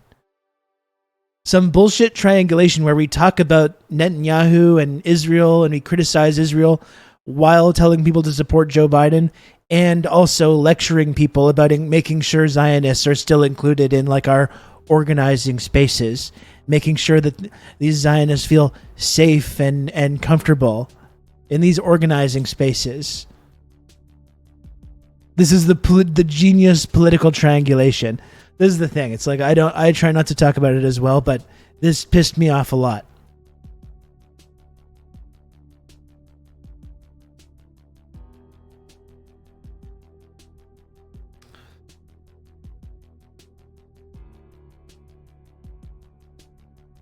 If that's what you're concerned about, 8 months into this genocide, how Israel supporters in your movement are feeling. They feel unsafe. They feel uncomfortable. Oh no, let's focus on this. Let's lecture people about slogans and symbols.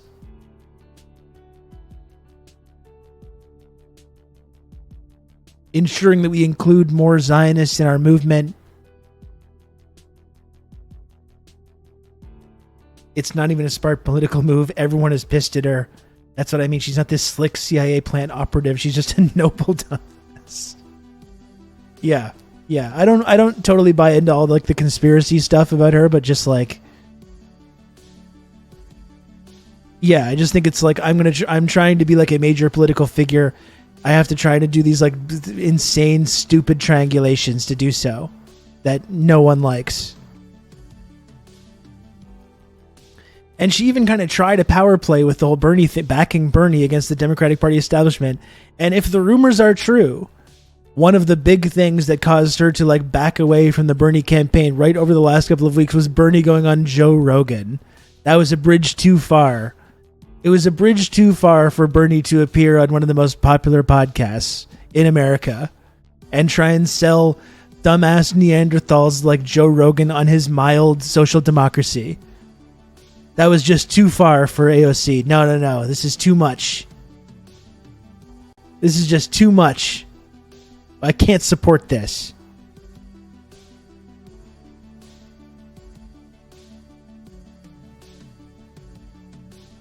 She took her popularity and traded it for a seat on the Oversight Committee. Yeah, now she has a voice.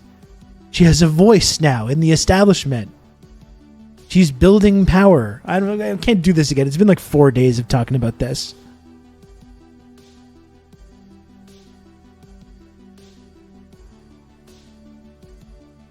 I know Nancy was cackling with glee when she made that deal with her. Yeah, for sure. She gets off the phone. It's like, you dumbass. We need voices like hers so the Iron Dome remains fully funded. But she feels really bad about it, though. She feels really bad about it. That's what we want from our progressive leaders.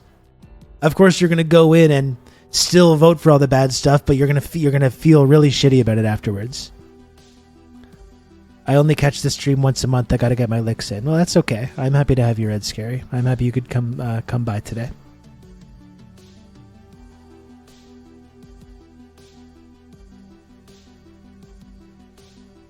Listen, this is relevant to everything we're talking about, okay? Let's look at this. Although before we move on to this video, I would like to remind people to please, if you can, subscribe to this program. If you can. Okay? As you know, folks, the only way that I am able to do this show each and every day is if this little number at the bottom of the screen continues to go up. It's my mission in life is to make the little number go up every day. So if you can, please subscribe. We're going to watch some video content now with John Mearsheimer on Katie Halper's show. I think we're going to talk about a lot of the things that we've already been kind of discussing so far. So, but if you can, please subscribe. I believe, I'm trying to remember what happened on Monday. I believe that if we get to the sub goal today, that will make it every single day this week that I hit the sub goal. And there's only a mere 30 to go. You can count on me. You're going to have good old Rob to there's talk a you mere through all this. 30 subs to go to get there. Kijiji, thanks for gifting a sub to our friend Scotty Barnes. You've just become an elite member of the Friendship Triangle. Kijiji, imagine if I turned Scotty Barnes into a tanky. That would be funny. That would be really funny. And Anon, thank you for the 5 gifted subs as well. Thank you, Anon. Very, very cool. I really appreciate that. Are there any other takers before we move on to this video content? Does anyone else want to support this program and subscribe to this stream, support the community, get the tiny little images? All of this can be yours for the low, low price of $5 a month. Or more if you gift subs and, all that kind of stuff. But in theory, Scotty will get a gift sub every month until he's in ML. I think that's a good strategy. That would be funny. We need more celebrity Marxist-Leninists, I think.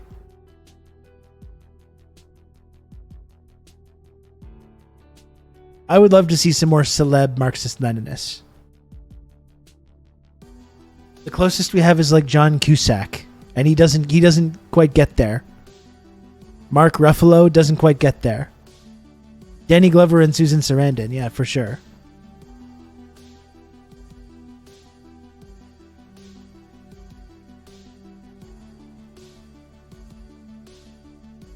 Danny Glover is cool as hell. Wallace Shawn, yeah, he's good as well. We got a few. I think we need Roger Waters is close. I think we need to go even further with it, though. This is what I mean. We need to go even further with it. I need to get Roger Waters to sponsor this show. That would be fantastic.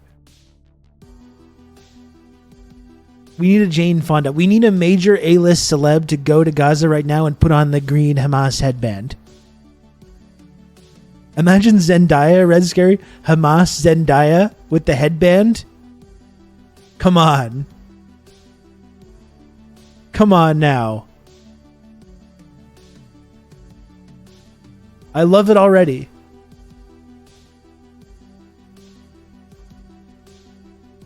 Or Taylor Swift. Hamas Taylor Swift.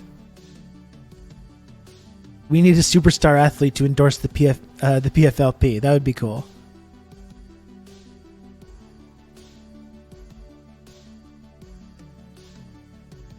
La China already on our side, and John Cena on that front as well.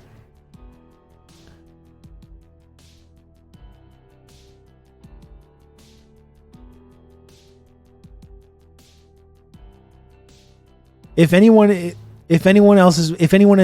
Zendaya's management team or Zendaya herself is watching this, I would just ask you to please consider the following notion. Hamas Zendaya. You want to get people talking? You want to get people talking, or don't you? That will get people talking. Believe that.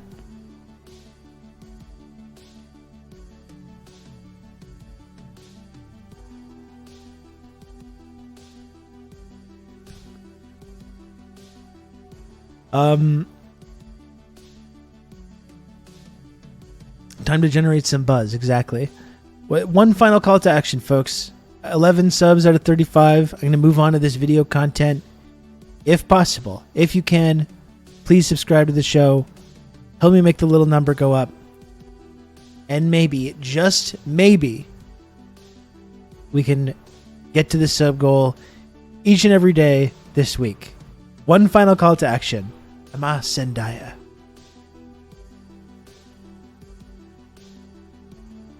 Hamas Timothy Chalamet. He can really live the Lisan Al Gaib thing like in IRL.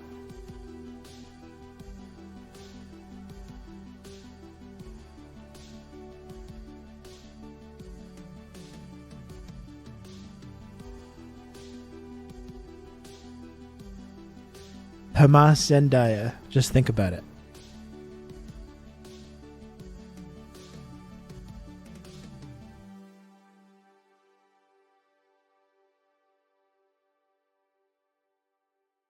Okay, well, this is an interview with John Mearsheimer on Katie Halper's show. I should get John Mearsheimer on this show. I can get John Mearsheimer to come on this show, I think. I did just reach out recently to Yanis Varoufakis to come on the Insurgents as well. Imagine Trump saying Zendaya. I bet he would say it's so funny. Zendaya. They're calling her. She's got the one name. It used to be just Cher. And now it's Zendaya.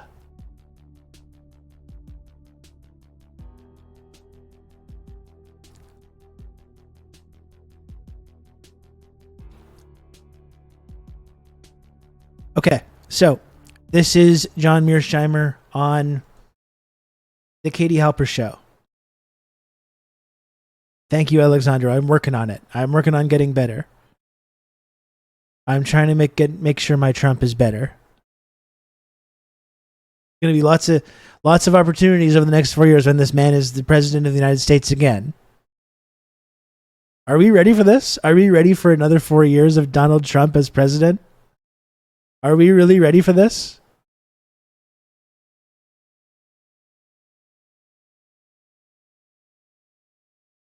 Is Mearsheimer's realist school of thought just Marxism in disguise? I don't think so. Mearsheimer is definitely not a Marxist. I just think he's willing to actually criticize the American military-industrial complex and says things that I think a lot of people probably think, but articulates it though.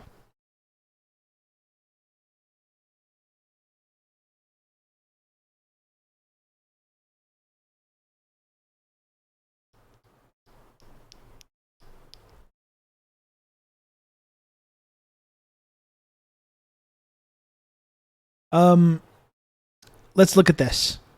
And remember, folks, if you do want to continue subscribing to the show, please do if you can. Every little bit helps, and I appreciate it a lot. Help me make the little number go up. Sorry for the calls to action. It's got to be done. Here's John Mearsheimer. Wanted to ask you some questions about not your personal life in an inappropriate way, but how you got to become the person who you are today. What kind of politics were you raised in? Were your parents political? And have you always had this political realist perspective that you are so well known for? Well, my parents were not political at all. I was born in New York City and grew up in New York City and then the suburbs of New York. And my parents were not political. My father was basically a Republican, and my mother came from a very Democratic family. They're both basically New York ethnics. And they hardly ever talked about politics. And it wasn't until I went to West Point and towards the end of my time there where I got interested in international politics, not domestic politics, international politics, that I became fascinated with the subject. Of course, it was hard to avoid politics when I was in my late teens and when I was at West Point, in large part because of the Vietnam War. And I remember very well, the events of 1968. So I began to get a taste for politics in a serious way then, but not any I call real them politricks. intellectual interest until I started studying international relations. Oh my God. The speed is still on 0.75. I was like, why does he sound like that? Has he been having a few glasses of brandy or something prior to this? That's why I got in international relations. Okay. I actually turned it on higher speed now. Let's see how it goes. And then I got into a PhD program at Cornell and eventually became a professor at the University of Chicago. There we go. And I think what happened over time, in large part because I am intellectually very curious, is that I started asking all sorts of questions about politics in general, going beyond international politics. And at some point I came to the realization that everything is connected. And if you want to know a lot about how the international system works, you have to know a lot about domestic politics and vice versa. So with the passage of time, I learned a great deal about politics in general. And at the same time, I started off basically as a straightforward academic, and the idea of commenting on the real world and acting as something of, let's call it a public intellectual, really didn't cross my mind. But I always felt that my academic work had relevance for what was going on in the real world. So what happened is that over time, I got increasingly involved in the public debates that were taking place inside the country and really inside places like Europe and Asia as well. And with the passage of time, I've gotten more and more involved. And as you well know, that's certainly true with the outbreak of the wars in Ukraine and Gaza. But in a nutshell, that's sort of how it all happened. Interesting. And have you had kind of political ideology influence you at all? Because I know that you are, again, a professor of the School of Political Realism. I'm just kind of fascinated and curious about how that can intersect with political ideology. It's funny, when I first went to graduate school, this is in 1975, there were sort of three dominant paradigms for looking at the world in the field of international relations. One was liberalism, two was realism, and three was Marxism. It's hard to believe now, but Marxism was a very important paradigm for thinking about international politics. Whether you accepted that paradigm or not, you knew a lot about it. And I actually read a lot of Marx back in the day. I took a course on Marxist theories of the state. As we know, when you don't use Marx in your analysis, that's when you get a lot of silly baby talk foolishness. As we know, if you've been on this stream for a while, you know this very well. It's your one-way ticket to sounding like a huge dumbass when you think without Marx and you think without class analysis. And of course, this has all gone away now. Let's see the yellow parentheses. Sort of big paradigms of the day. But when I went to graduate Let's see some yellow parentheses in the chat. School, and even when I was a postdoc at Harvard for the first 2 years after I got my PhD, I did not really view myself as a realist. I didn't think about realism versus liberalism versus Marxism. I knew the literatures, but I didn't pay much attention to sort of categorizing myself. But after I got to the University of Chicago, and I started teaching a basic IR theory course, I came to the realization that I was effectively a realist. Now, why did I decide that I was a realist? A lot of people say, oh, it's because you went to West Point, and therefore, how could you be anything but a realist? I really don't think that's true. And I could point to a number of people who went to West Point who got PhDs who fit in the liberal Sean. category, not the realist category. I think that I became a realist because I concluded, and one doesn't have to agree with this, but I concluded that it was the best of those three paradigms for explaining how the world works. I think realism is far from a perfect set of theories, but it is the best among those three sets of theories. And for that reason, I sort of settled on self-identifying as a realist. Well, we're going to get more into that because I want to kind of show people what that looks like. And we're actually going to play a clip from Piers Morgan, where Piers Morgan is talking to you. And this clip, he's talking about Afghanistan. And I think your response sheds a lot of light on what it means to be a political realist. Although I am curious if there's not actual overlap, potential overlap between the Marxist school and the realist school, in some ways more than there would be between the liberal school and the other two. But we can talk about that after this clip. Isn't that kind of like what materialism is? You want to remember that if you look at what's happening in the conventional war, it looks like Putin's going to win, despite the fact that we've now passed This starts at large 104, scale. Brad. Sorry. In saying that, given what's happened since, I Come thought on, Brad. the country back to the Taliban was a catastrophic error of judgment, and it wouldn't have happened in the way it's happened if America kept a couple of thousand troops there, as it does all around the world in endless bases. So it seemed to me, having done many, many years of hard work in Afghanistan as a response to 9/11, to then simply just overnight throw everybody out and leave the country to the Taliban, particularly for women's rights, never mind anything else, I thought was an abrogation of America's duty and the UK. Piers really cares about women's rights. Right, but this is your worldview, which is the United States has a responsibility to be everywhere and Not to never everywhere, quit until but they it should wins. certainly be preserving freedom and democracy. Otherwise, why? Afghanistan why was very self-start free and yourself as a leader of democratic the free world? You either are leader of the for free those world, 20 years. America still has, I think, half the world's military firepower, and obviously one of the biggest economies. You either are that entity, leader of the free world, or you're not. And if you are, then what comes with that is a responsibility to protect freedom and democracy when it comes under attack from totalitarian regimes, I would think. I think if you look at the history of American foreign policy, it's very hard to make the case that our principal goal has been to protect freedom and democracy. The United States has a rich Piers, you history dumb of overthrowing democracies around the world, and we have a rich history of siding with some of the world's biggest dictators. So this idea that we're out there protecting freedom and democracy and it's our principal goal, in my opinion, doesn't mesh with reality. So what is the thing that is motivating the United States and other West? Afghanistan was just so, for those 20 years, people in Afghanistan, they tasted that sweet freedom and democracy for 20 years. It's just so bizarre that they had this stance of wanting the United States to leave.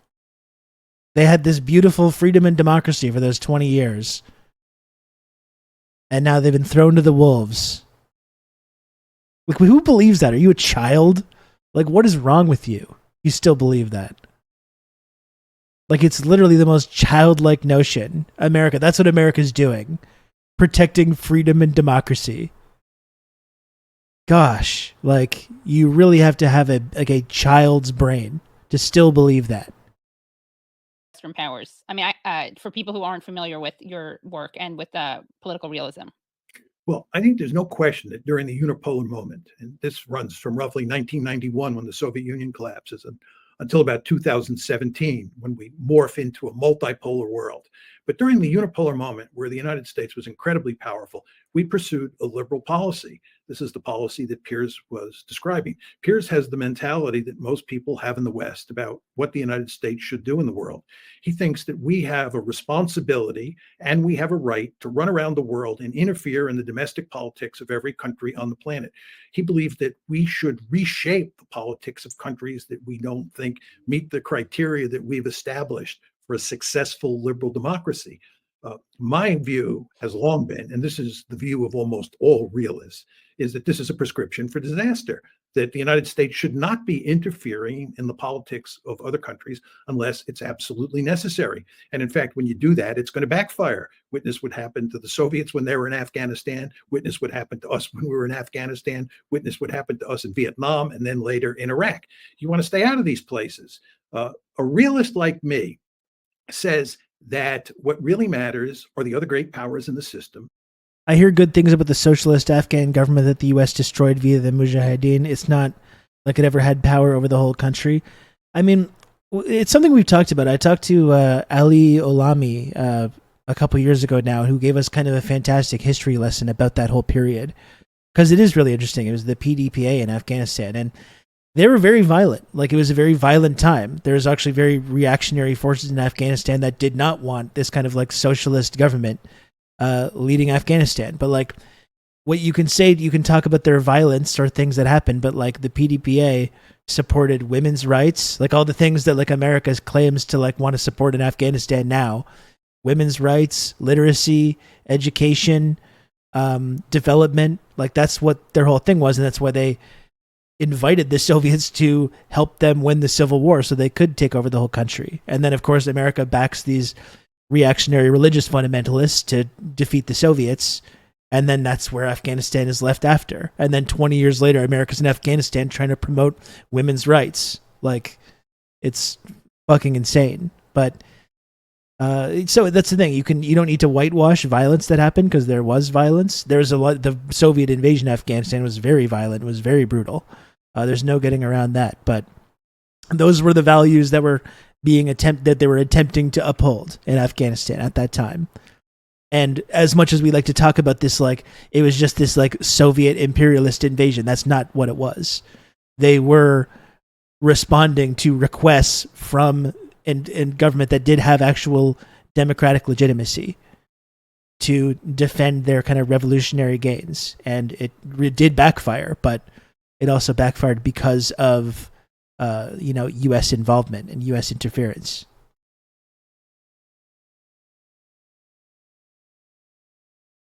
And what you want to concern yourself with is the balance of power between the great powers or among the great powers. And you want your country to be as powerful as possible relative to all the other countries, because that's the best way to survive.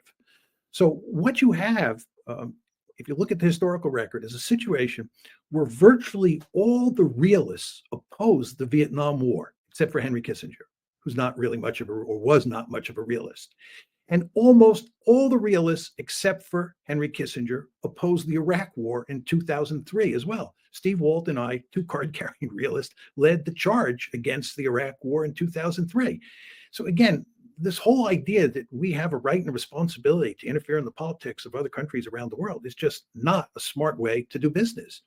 So what explains, returning to Kissinger, how is he a realist who's also obviously a major interventionist? How does one reconcile that? Well, Henry Kissinger, more than anything else, was an opportunist. Okay. And a lot depended on which way the wind was blowing. And he was I think that instinctively he was a realist, but given that he wanted to have lots of influence, not only in Washington, but other places around the world, he had a tendency to tell people what he thought they wanted to hear. So he kind of blew at the wind. And that's why he was in favor of the Vietnam War. He was a real hawk on Vietnam. And you want to remember that people like Hans Morgenthau, Walter Lippmann, George Kennan, Ken Waltz, all these, big name realists were adamant opponents of the Vietnam War. And again, if we went to the 2003 Iraq War, you'd see the same basic pattern. But again, very interestingly, Kissinger, who was so often identified as a realist, was the one exception in both wars. Right. Can you be a neocon and a realist at the same time, or are those conflicts of interest? No, neocons are basically liberals. I mean, the argument that Piers was making is basically a neocon line of argument. There's not a lot of difference between neoconservatives and liberal interventionists. Right. I think one could argue that the neoconservatives have a slightly greater affinity for going to war than the liberal internationalists do. And I think the liberal internationalists tend to have a Obama versus Bush for international institutions than the neocons do. The neocons really don't like institutions because they think that institutions are where the Lilliputians tie down Gulliver. Right. But by and large, there's just not a lot of difference between someone like Madeleine Albright, who is a real liberal, and Paul Wolfowitz, who was a neoconservative. They're basically birds of a feather, but neither one of them are realist. Right. So, where does a country like Cuba fit into this? Because maybe it's naive of me. Neocons start wars, neolibs maintain them. Yeah, it's also just like the discrepancy between like you have Bush, invading Iraq and Afghanistan, and then you have Obama's like smart drone warfare, and we're gonna do, instead of these big brash cowboy style invasions, we're gonna do the kind of bullshit we always do, backing these like reactionary extremist groups, leaning it, like supporting civil wars, destabilizing places that way, proxy wars, drone warfare, that kind of stuff. Ultimately, the effects are very, very similar. And I think the point about respecting institutions is an important point as well. So you see those discrepancies in foreign policy. And then I think domestically, you have like the liberals with a slightly greater affinity for like social programs and education and these kinds of things, where the neocons just want to do austerity and cut everything. Sanction them into starvation. That's right. Gatekeeping much, John? I think Rila should hold space for liberals and neocons. Exactly. It's making all the neocons and liberals feel very, very uncomfortable and very unsafe. And certainly one can disagree with or disapprove of Cuba, but it does seem like, in terms of being politically realist and a rational actor, they do have some kind of ethical or moral vision that's not just about political survival. Or am I just being naive? You mean Cuba does? Cuba, yeah. Well, almost all countries have some ideology. Some have a very powerful ideology. There's no question that for many years, Cuba was a communist country, especially in Fidel's early days.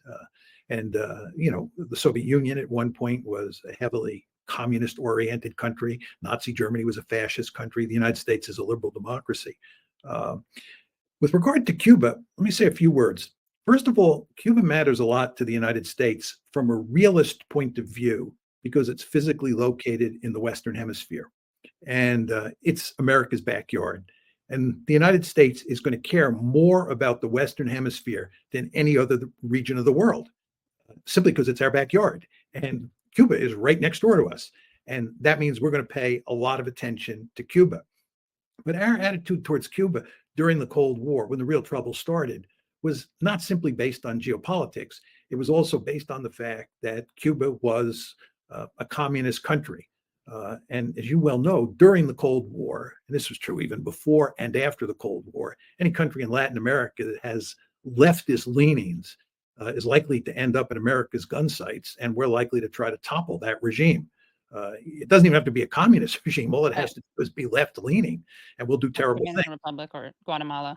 Yeah, Guatemala is a very good example. 1954, and Nicaragua. We could go on and on. Chile, 1973. These are just all examples. And if we go back earlier in the century, you'll see evidence of that sort of anti-left-wing tendencies in American foreign policy when it comes to dealing with Latin America. From a realist point of view, I think this doesn't make much sense, right? Because in a realist story, ideology doesn't matter that much. In my view, you can live with a communist country. We could have lived with Cuba. The problem with Cuba was that once it became an enemy of the United States, Cuba went to the Soviet Union for help. And once Cuba went to the Soviet Union for help, then it became an important geopolitical issue. And of course, the first manifestation of this was the Cuban Missile Crisis. A lot of it, too, I should point out also, isn't it like obviously going after left-wing governments is a big part of that, but like often it's just whether if you defy the empire, if you defy the empire, often that's being done under the guise of socialism or Marxism or whatever. But, even countries that didn't really have this like inherent like left-wing ideology, Iran is a good example, right? Not exactly like a left-wing country in many respects, but you defy the empire, you overthrow the empire's guy that's supposed to be in charge. You start talking about nationalization, land reform, any of this kind of stuff, then you're going to be targeted, even whether you have a explicitly left-wing ideology or not. And you have to be taught a lesson, right? You have to be taught a lesson that you don't do that. You don't go against the United States of America. You don't go against the empire. Never.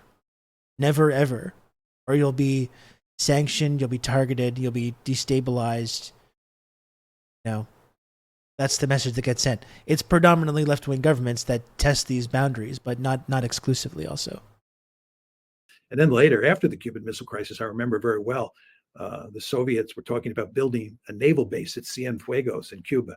And the Americans told them in no uncertain That sounds great, that is not Comradsky. happening. And that's geopolitical logic at play. But again, I don't want to argue that there was no ideological dimension to this, because there was a powerful ideological dimension.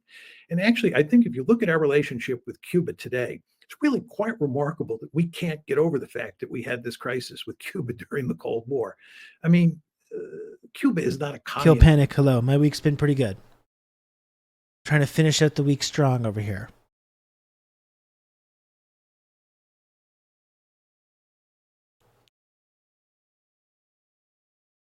This country What's up? in any meaningful sense. It's not a threat to the United States in an ideological way.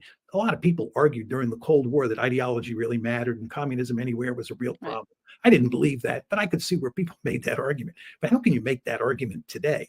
But we cannot get over the fact that Cuba crossed us during the Cold War. The fact that Fidel formed a close relationship with the Soviets, which led to them placing missiles in Cuba, is something that we've never gotten over. And go ahead. No, you finish what you're saying. Sorry. I was just going to say, to my amazement, we still have gun sights on Cuba, even when we have a Democratic president like Joe Biden. There is also, I mean, you obviously wrote this amazing book on the Israel lobby, but there is a Cuba lobby, is there not? Absolutely. And Cuba's not so, Florida, excuse me, is not so much as yes, a Freudian slip. Well, given what I'm now going to say, you'll see why I made that mistake. Florida used to be a real swing state. Remember the 2000 election? And in a swing state where there are a significant number of Cuban Americans, you want to make sure that you don't alienate those Cuban Americans. And those Cuban Americans, by and large, in Florida, are profoundly anti-Castro / anti-Cuba. So it is, or it has been, very difficult for us to have good relations with Cuba because of the Cuba lobby. So there's no question that you're on the money when you raise. And the Democratic Party is like, we must try to appeal to these people. Parallel I found between we must try to appeal to the gusanos. That you have, for obvious reasons, older people who are much more maybe emotionally driven about the issue and extreme and very, very vocal. And then you have, especially the younger generation, which really doesn't have that kind of attachment to it. And you're seeing a real demographic shift. Yeah, I had a student. He was an undergrad here at Chicago, probably about 10 years ago, who wrote a BA thesis under my supervision on the Cuba lobby. And he made exactly that point, and he had a lot of data to support it.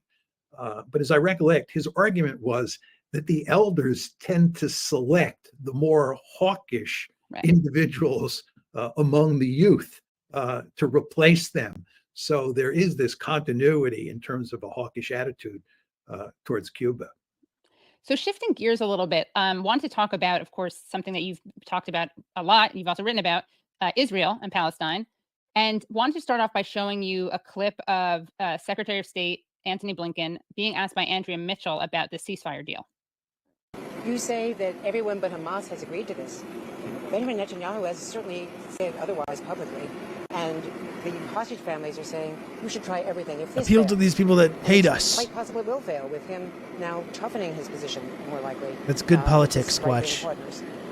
If this fails, they want you to work through Qatar and deal with Hamas to get the Americans home. And we are reporting at NBC News that that is being discussed as a backup plan, if no other way to get a ceasefire, doing it without Israel agreeing to a ceasefire. Can you tell us about that? And also, if the war continues, won't the Palestinian death toll be unacceptable, as the National Security Advisor in Israel has said, to the end of the year, after such a horrific death toll in getting the hostages out militarily this weekend? First, let me be very clear. Israel has accepted the proposal. Let me be very clear. They were critical in putting it forward. So the only party, no, that is what the official position of the Israeli government, the Prime Minister. So the only party. Who cares what Netanyahu has said publicly? We've been very clear. That's who everyone's waiting on. That's who the Palestinians in Gaza are waiting on. It's who the Israelis are waiting on. It's who the hostages and the hostage families are waiting on. It's who the entire region and the entire world is waiting on. And so we'll see. Does Hamas want to end this conflict, end this war that it started, or not? We'll find out. But it's clear that virtually the entire world has come together in support of the proposal. And the only open question is, will Hamas say yes? A lot to unpack there. Forget but about can what you we just shed said. some light and insight into Forget about the everything that you deal, just said. which Israel is claiming it's not accepting, and the U.S. is claiming Israel is accepting? Yeah, I mean, trying to figure out what is going on here is almost impossible. Just before I describe the deal, he says that Israel has accepted the deal. And as you know, the administration has a tendency to talk about the deal as if it was Israel's deal. In other words, they proposed it, Israel. We accepted it. We put it before the UN Security Council. And now we have a UN Security Council resolution backing Israel's deal. So what we have to do now is just get Hamas to agree. That's the story that Biden and the administration tend to tell. But if you look at what's happened, what both sides, and here we're talking about Hamas and Israel, were required to do was respond with a formal report or formal letter to the UN Security Council resolution/plan. Hamas has responded with a formal letter. Israel has not responded. Now, the Israeli press today is reporting that even though Hamas responded, if you look carefully at their response, this is according to the Israelis, Hamas really doesn't accept the deal. They want to change X, Y, and Z. Okay, but they've at least responded with a formal letter. Israel has not responded. And when you listen to what the Israelis are saying about the deal, they're all over the map. It all depends who you're talking to and what day you're talking to that person. So I don't know how Blinken can say that the only remaining party to declare its agreement to the deal is Hamas, because Hamas, I'm not saying they've agreed because I haven't seen their letter, but they at least submitted a formal letter. The Israelis haven't even done that. And there's no evidence that the Israelis agree to this deal the way Blinken describes it. So it's hard to know for sure what's going on here, but it does not sound like Blinken is telling a true story. Right. And it's worth noting also, this is Andrea Mitchell questioning him. She's not someone who's extremely critical of the Biden administration or of Israel. So they're kind of losing their usual allies. Yeah, let me give you my take, if you don't mind, Yeah, on of course. why I think it's hard to see how you get a ceasefire. I mean, I do hope you get a ceasefire, and I hope it becomes permanent for sure. But the problem is that what Hamas wants, for understandable reasons, is they want a permanent ceasefire. But Israel doesn't want a permanent ceasefire. They want a temporary ceasefire, and then they want to go back on the offensive because the Israeli view is they have to finish the job. Remember, Netanyahu is firmly committed to decisively defeating Hamas. And if you get a temporary or a ceasefire now, he's not going to have decisively defeated Hamas. So he wants to be able to go back on the offensive. And of course, Hamas wants to end this once and for all. So that's one major point of disagreement. The second thing is Hamas wants Israel to withdraw all its forces from Gaza. They want every IDF soldier out, period. And you can understand why Hamas wants that. But the Israelis, of course, don't want to do that because they haven't finished off Hamas, and they understand full well there are going to be problems inside of Gaza in the foreseeable future. So they want to remain. I think they're probably, as best I can tell from news reports, willing, this is the Israelis, willing to pull out of the populous areas, willing to pull out of the cities and the large towns, but they want to remain in Gaza. And of course, unsurprisingly, Hamas doesn't want them to remain in Gaza. Now, the question I would ask you is, how do you square those circles? I just don't see how you do it. The Americans probably think they can finesse it, but when you're dealing with Hamas and you're dealing with the Israelis, it's very hard to finesse anything because these are, two ruthless actors who are at each other's throats and they're looking for opportunities to inflict massive pain on each other. So how you square those two circles, I don't know.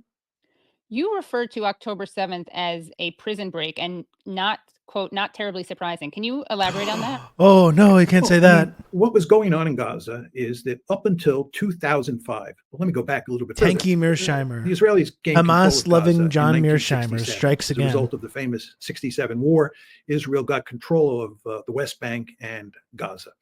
And from 1967 until 2005, the Israelis occupied Gaza. They had settlers in Gaza, and they had a large contingent of military forces in Gaza. But the place was a hornet's nest. And they were more concerned, the Israelis were more concerned about the West Bank, about the occupation of the West Bank, which they wanted to not only maintain, but expand. So what Ariel Sharon did in 2005 is he pulled out of Gaza. He pulled all of the settlers and the military out of Gaza.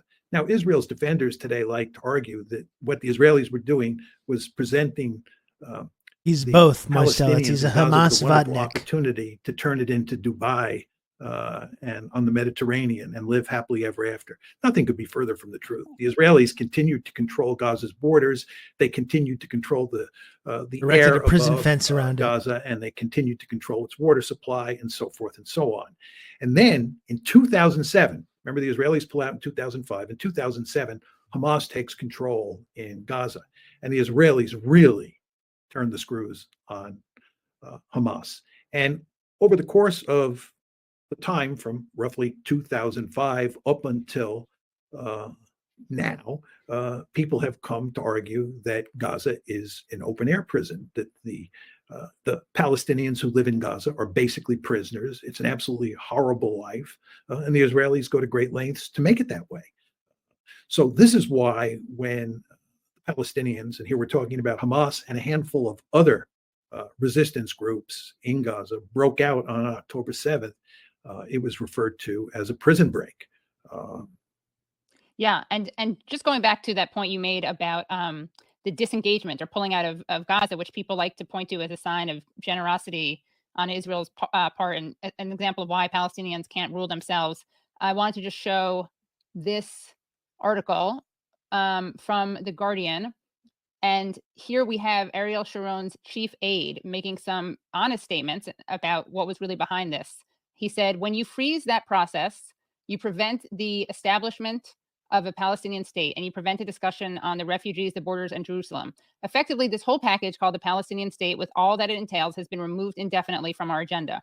And all this with authority and permission, all with the presidential blessing and the ratification of both houses of Congress. Two Hamas-loving guys. Disengagement.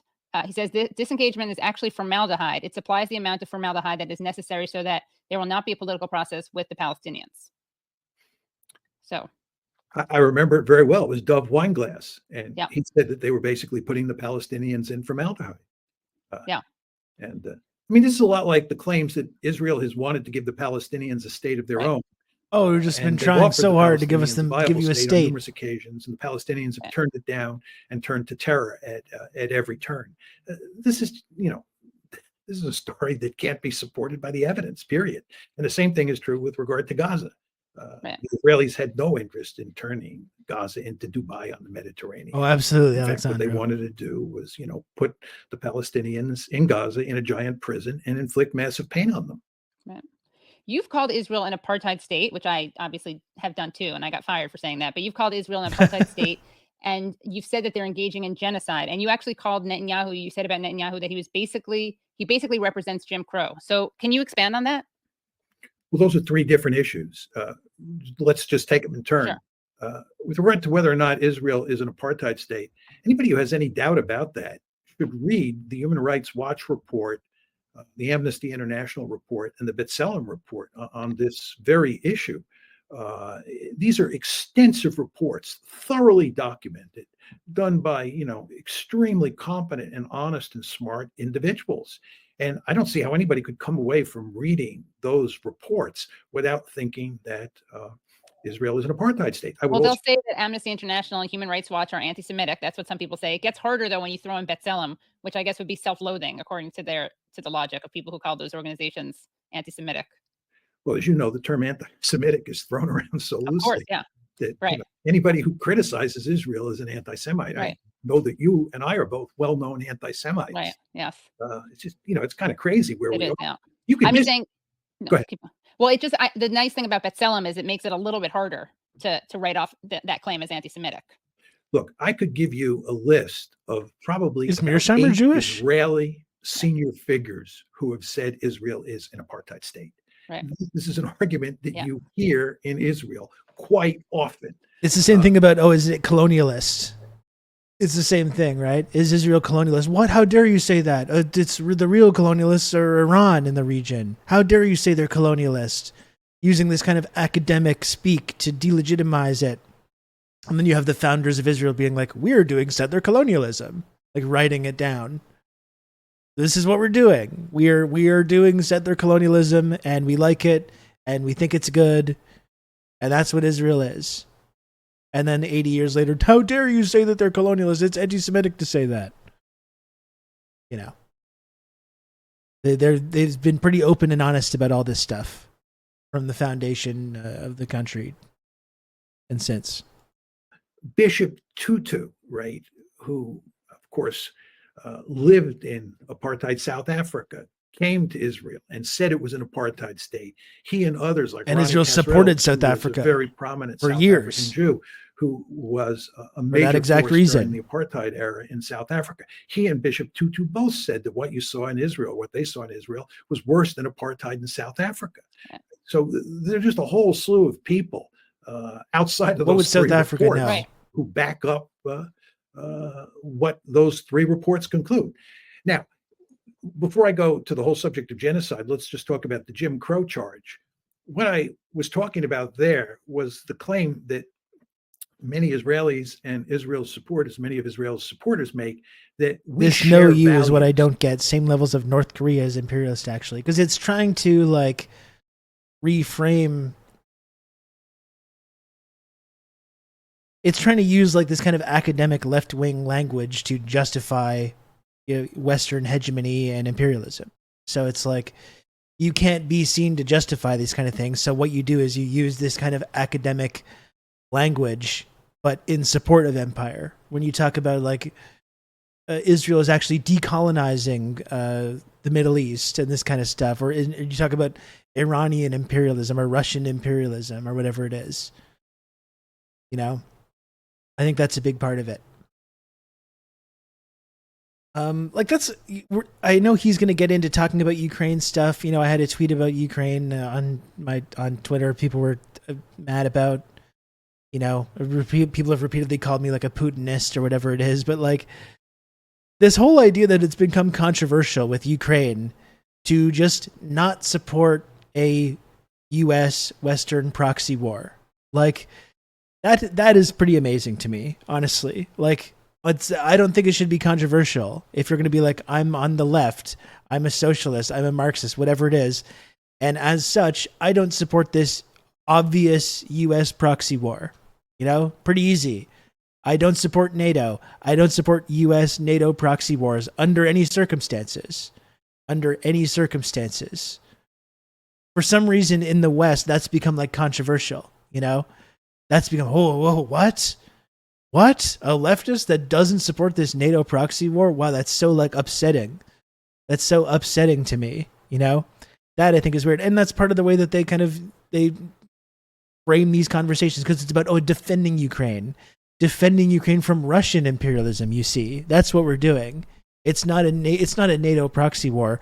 We're simply defending the Ukrainian proletariat from this imperialist Russian invasion, you see. And it's just like, do you people hear yourselves? Do you hear yourselves?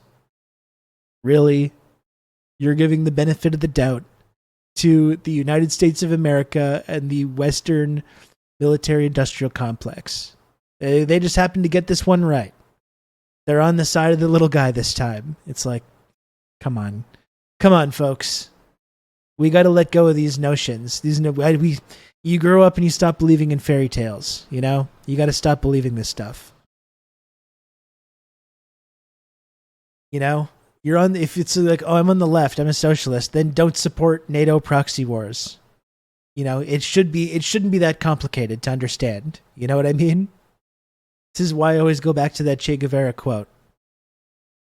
Not even for a moment. It's very easy to understand. It's very easy to follow these directions, and we still have people failing this basic test. I think I'll trust the imperialists just a little bit this one time. I'm just going to trust them a little bit. No, never. Not even a little bit. We were given specific instructions. You know?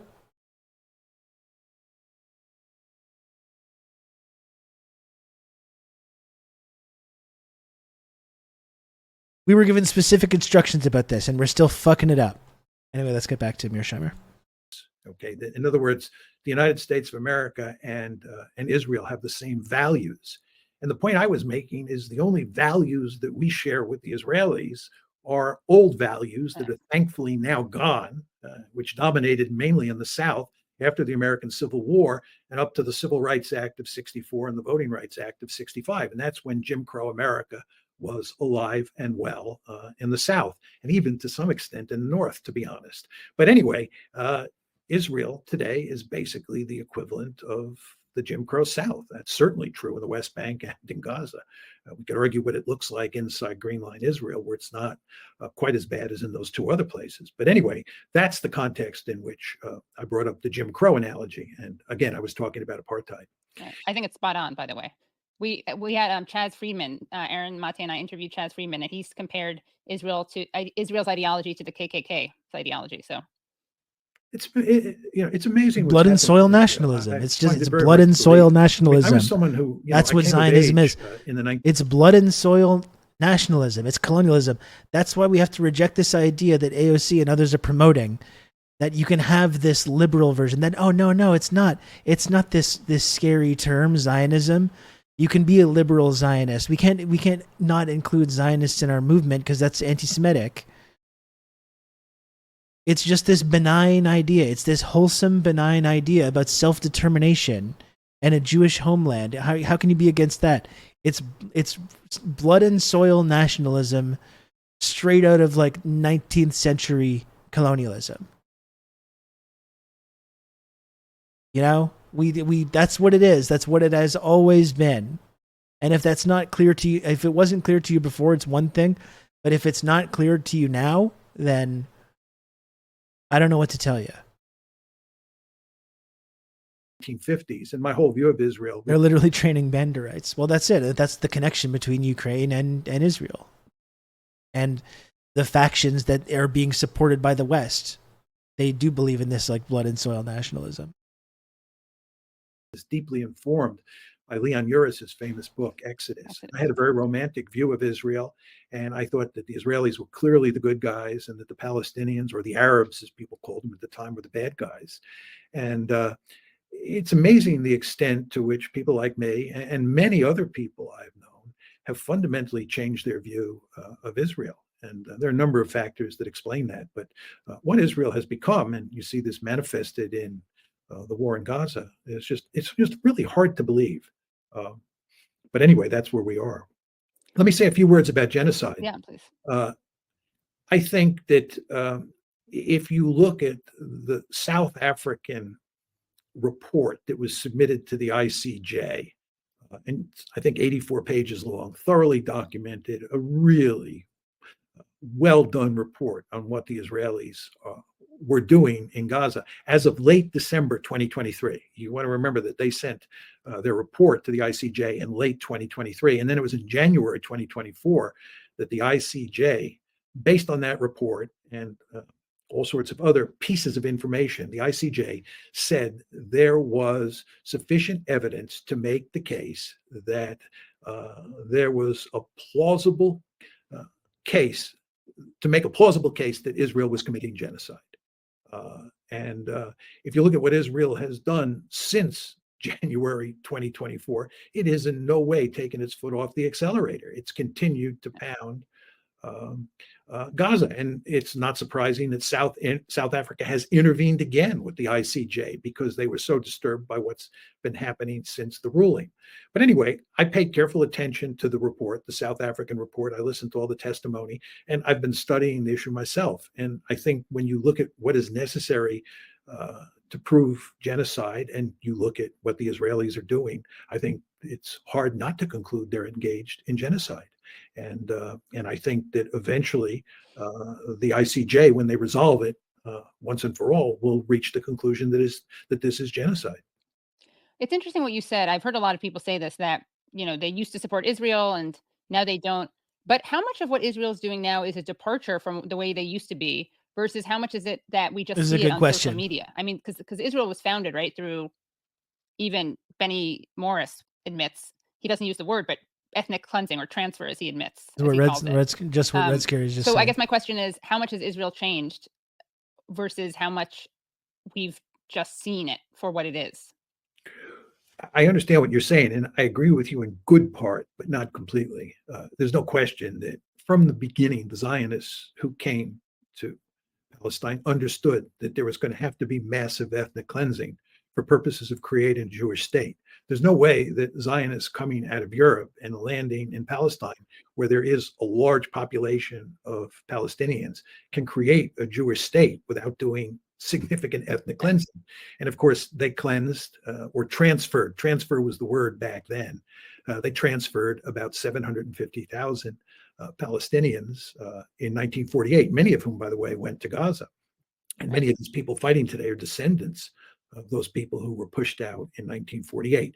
And then the second big cleansing was mainly in the West Bank after the 1967 war. And there's no question that what the Israelis did, especially in 48, was absolutely horrific.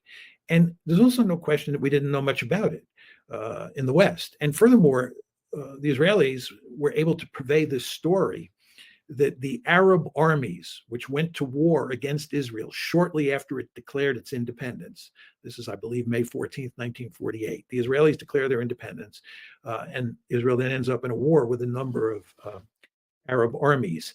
And the story that we were told when I was young was that the reason the Palestinians left was not because they were cleansed, but because these Arab armies told them to leave. They were going to come in, they would kill all the Israelis or all the Zionists or all the Jews. And once they were done killing them, throwing them into the sea, the Palestinians could come back to their house or to their houses. Right. This story is completely false. There's no evidence to support it. The Israelis cleansed Gaza. And what's happened is we have figured all of this out with the passage of time. Just very quickly, if I can tell you sort of what I think is the series of events that changed not only my thinking, but all sorts of people's thinking about Israel. And undermine this Exodus story that was so firmly entrenched in people's minds a long time ago. The first big event is the Israeli invasion of Lebanon in 1982. That was heavily covered in the media. And here you see the importance of the media. This gets back to the very important point you were making, especially about social media today. But the media began to cover things in a big way in 1982 in ways that it didn't in 1948. And we saw what was happening. And it was a terrible picture. And of course, the massacres in Sabra and Shatila did enormous damage to Israel's reputation. Then in the late 1980s, the new historians came along. You mentioned Benny Morris's name, but Ilan Pappé was another prominent figure. Avi Shlaim was another prominent figure. And there were a number of other people as well. And they got access to the Israeli archives, and they told the story about what really happened in 1948. They told you how Israel was created. And they not only told you what happened in 1948, they took you back to the early 20th century and told you how people like Ben Gurion thought about what was necessary to create a Jewish state in a sea of Arabs. And what's very important to understand here is that once you heard the explanation that people like Morris and people like Schleim and Pape were providing, you understood that it made perfect sense, right? You understood that the Israelis or the Zionists had to do terrible things to create a Jewish state. It was just unavoidable. So from a logical point of view and from an empirical point of view, or from the historical record, you began to see what was really going on in terms of how Israel was created. Now, third thing you want to keep in mind is you had the first Intifada in 1987. This is the first big public uprising. Again, this is when you have a lot of news coverage. And then in the 90s, the situation began to move back in the other direction because of the Oslo peace process. But that all failed. And then you had the second Intifada. And after the second Intifada and more historical work being done on Israel, especially by Arab and Palestinian scholars. This is another very important part of the change that took place since I was a young man, if not young boy. In those days, it was basically white people who, Europeans and Americans who created the discourse about Israel. And most of those people were super friendly to Israel. They were pro-Israel. That world has gone away. You now have lots of people like Rashid Halidi, right, who can tell a very different story. And I want to be very clear here. It's not just Rashid Halidi. It's also the fact that you have lots of Israelis, lots of American Jews, lots of American non-Jews who are telling the same story that Rashid Halidi is telling, right? There are different twists on all these stories that these people tell, but the same basic story is being told. And now, today, we have alternative media. And you and I talking here is a perfect example of this. You couldn't do this in 1982. You couldn't even do it in 2000 at the time of Camp David, right? When Bill Clinton and Ehud Barak and Yasser Arafat were at Camp David in late 2000 trying to negotiate a settlement. You had no alternative media. You had to depend on the New York Times and CBS and NBC. And of course, what you got was very slanted. You didn't get a critical eye looking at what was going on. Now you have, people like people like Aaron, people like Max Blumenthal, just all sorts of people, Chaz Freeman, me, Steve Walton, so forth. Others, we're all out there, opining on these events. And the other discourse has people just as well changed we could drastically. mention. And it's very hard for Israel's defenders to deceive us. And we're making it very hard for them to deceive, middle America or middle Germany or middle France, right? So the whole discourse has just changed in fundamental ways, and it is not advantageous to Israel. Right. Although what's frustrating is that we've seen public opinion shift, but public policy has not caught up with it. No question. Right. No question. I mean, the lobby, the lobby operates at two levels. When Steve and I wrote our book, this is one of the first things that we figured out. The lobby is deeply interested in controlling the discourse as much as it can, because controlling the discourse is related to public opinion, what the people in the body politic think. And that's where they've lost out in recent years. That's what we were just talking about. But they care more about the elite level. And there they continue to be wildly successful. It's really quite remarkable. And we'll see this on display on June 24th, when Benjamin Netanyahu comes to talk to Congress. I think the only interesting question is how many standing ovations will he get? And what you see is that the lobby continues to maintain tremendous influence on the legislative branch and on the executive branch. And that hasn't changed. And the interesting question moving forward, as I'm sure you recognize, is whether or not all of this change down below will have an impact up on top. Right. And here's the book, The Israel Lobby and U.S. Foreign Policy, which Professor Mearsheimer co-wrote with Stephen Walt. What has changed since you wrote that book, besides the public opinion? I mean, is it much easier for people to criticize Israel than it was then? Yes, and I think you can now, first of all, talk about the lobby itself in ways you couldn't back then. You can talk about the U.S.-Israeli relationship in ways you couldn't back then. And you can talk about whether or not the lobby is doing good things for Israel and for the United States or not in ways that you couldn't back then. So I think that Steve and I did have a lot of influence on the discourse. And a good number of people in the lobby have told me that over the years. But their view is that we may have had influence on the discourse, but we're not having any influence on policy. And as I said a few minutes ago, that's true. But I think the two things that have changed that really matter the most for the lobby and are not good for the lobby is that, first of all, it has to work harder than ever to defend Israel. And no one's buying what they're selling anymore these days. And that means it's out in the open. And lobbies don't want to operate out in the open. You want to operate in very subtle and sophisticated ways. Whether you're the National Rifle Association, the Cuba lobby, the China lobby back in the day, or the Israel lobby. But they are out in the open. Everybody can see evidence of the lobby at work. And this is not good at all. The second thing is they're not able to operate in a subtle way anymore. They're basically now engaged in what I call smash mouth politics. And if you're a lobby, I don't care whether you're the NRA again or the Cuba lobby or the Israel lobby, smash mouth politics is not the way you want to go, because you're going to end up alienating lots of people. So what you have, the bottom line here is that what you have is you have a lobby that is much more exposed today than it was in 2006 when Steve and I wrote the article, in 2007 when we wrote the book.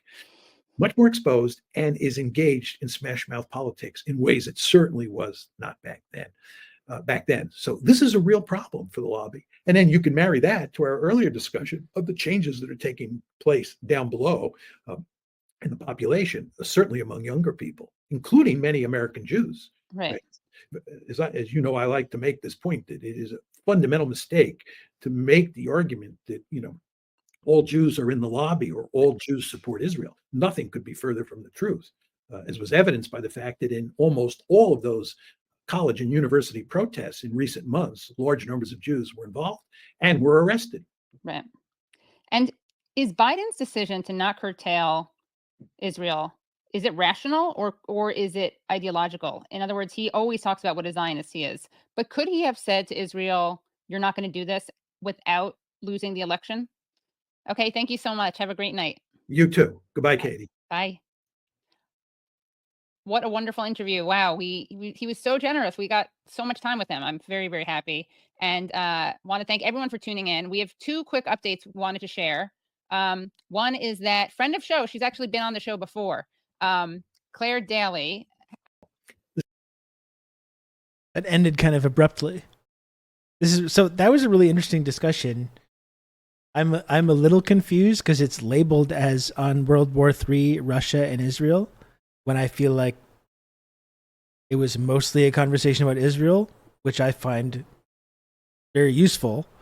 I like hearing Mearsheimer and Katie talk about that.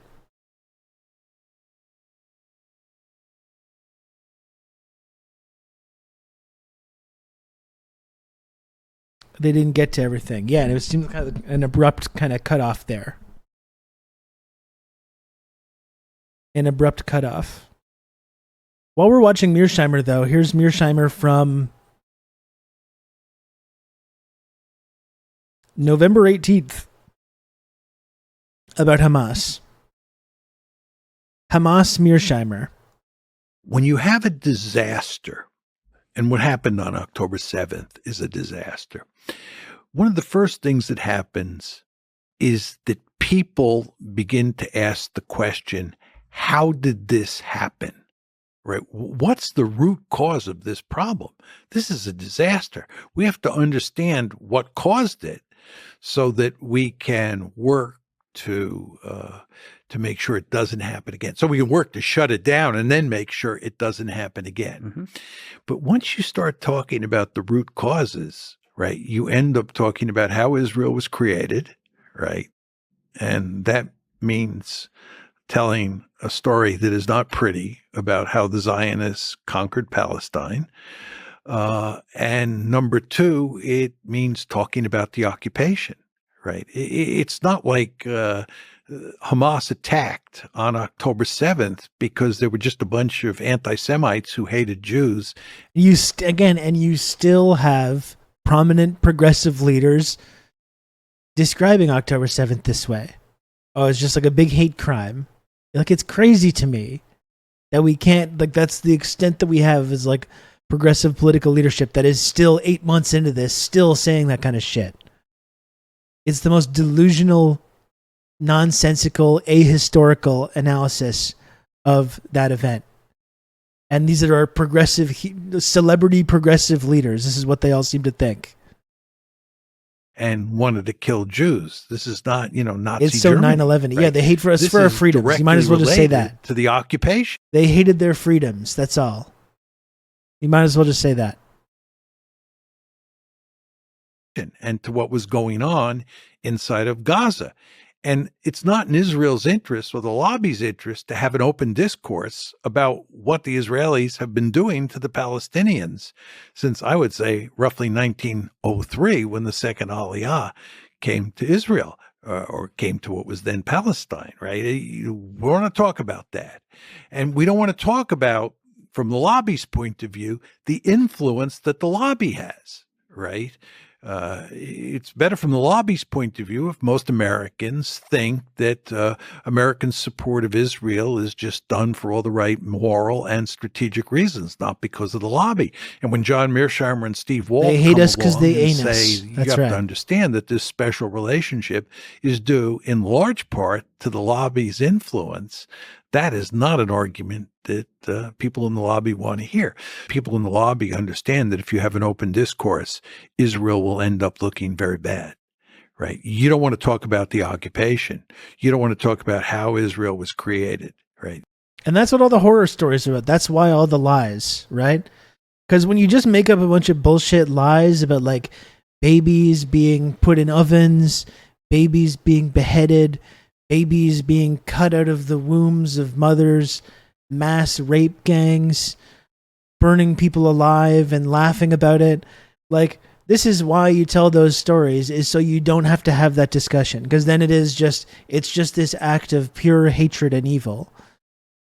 You know, that's exactly why those stories began on that day. They began on that day. And how many of these stories have been proven to be total fabrications? You know, that's why those stories were told, though, because then you don't have to talk about colonialism. You don't have to talk about the Nakba. You don't have to talk about the foundation of Israel. You don't have to talk about, anything else. Any other aspect of this that has led to this outburst of violence. That's exactly why these fabrications were so vital and why they began on that day. And that's why it's been so disgusting to see, like, Joe Brandon himself amplifying these things. Amplifying these obvious bullshit stories that started being told on that day because they were humiliated because they had suffered this military defeat. Their military bases and their IDF checkpoints were immediately overrun. They were exposed as being a complete paper tiger. And that's why these stories started right away, so that no one has to reconcile with any of that stuff. And that's why you do this Hannibal directive shit as well, because then you increase the carnage, you increase the violence. Look at all these burned cars, look at all these burned, charred corpses. Don't ask how they got that way, by the way. Yeah, and the details of those stories happened during the Nakba. The whole thing about, like, always all these accusations, always a confession. It's not just like a meme. It's not just a saying. Like, it's quite literally true. Up to and including the babies in ovens story. That's like literally an actual thing that happened during the Nakba. This is why I don't fucking get people in the progressive movement still 8 months later, still promoting these kinds of stories, or still at least promoting this basic idea that it's this purely hate-motivated attack and ignoring all of that context. You know? It's just beyond frustrating because it's ahistorical in the first place. And it's just politically awful also.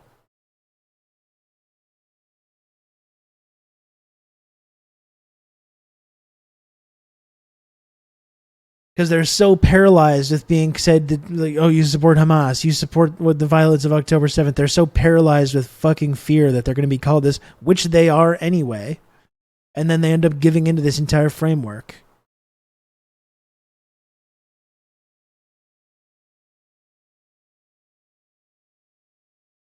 There's a very good reason why every accusation is a confession. Preemptively accusing your enemy of doing what you're doing is an effective smokescreen to hide it. It's why it's so incredible to hear Malcolm X talking about this too, because he realizes it's not just about Israel, but this is the colonialist mentality. This is the white supremacist mentality. This is the West. This is how we operate. And he was so clear about that. And it was the early 60s, you know? And we're still here and we're still having the same goddamn arguments. That's why it's so frustrating. You had people decades ago who correctly recognized all of these trends and all of these patterns and all of these rhetorical or propagandist techniques, you know? And explicitly called it out, wrote it down, spoke about it, so we could have these tools in the future to recognize it when it happens. And now it's decades later, and still people are like, no, I don't get it. I don't quite get it. No. It's like, Jesus, do you need to have your hand held to bring you into the correct analysis here? What more do you need? This shit has been spelled out for years and years and years. Very specifically.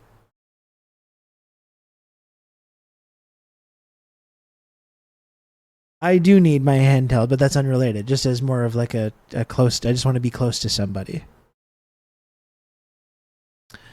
I'm very late and I apologize. Tremendous gaffe on my part. It was a gaffe. Progressive Canuck. It was a gaffe. In fact, I can't stick around too much longer, folks. Going on over 3 hours of the stream here. I'm going to link Katie Halper's video because I think you should support the work that Katie does. I'm going to make sure to link that, so go give that a like and make sure you're subscribed to Katie's YouTube channel. But also, you should, if you can, support this channel that you're currently watching. As you know, folks, a mere 24 subs to get to the goal. Let's have another old school alert. Why? We don't know. We don't know. But thank you, Comrade Bushy, for the gifted sub. I really, really appreciate that.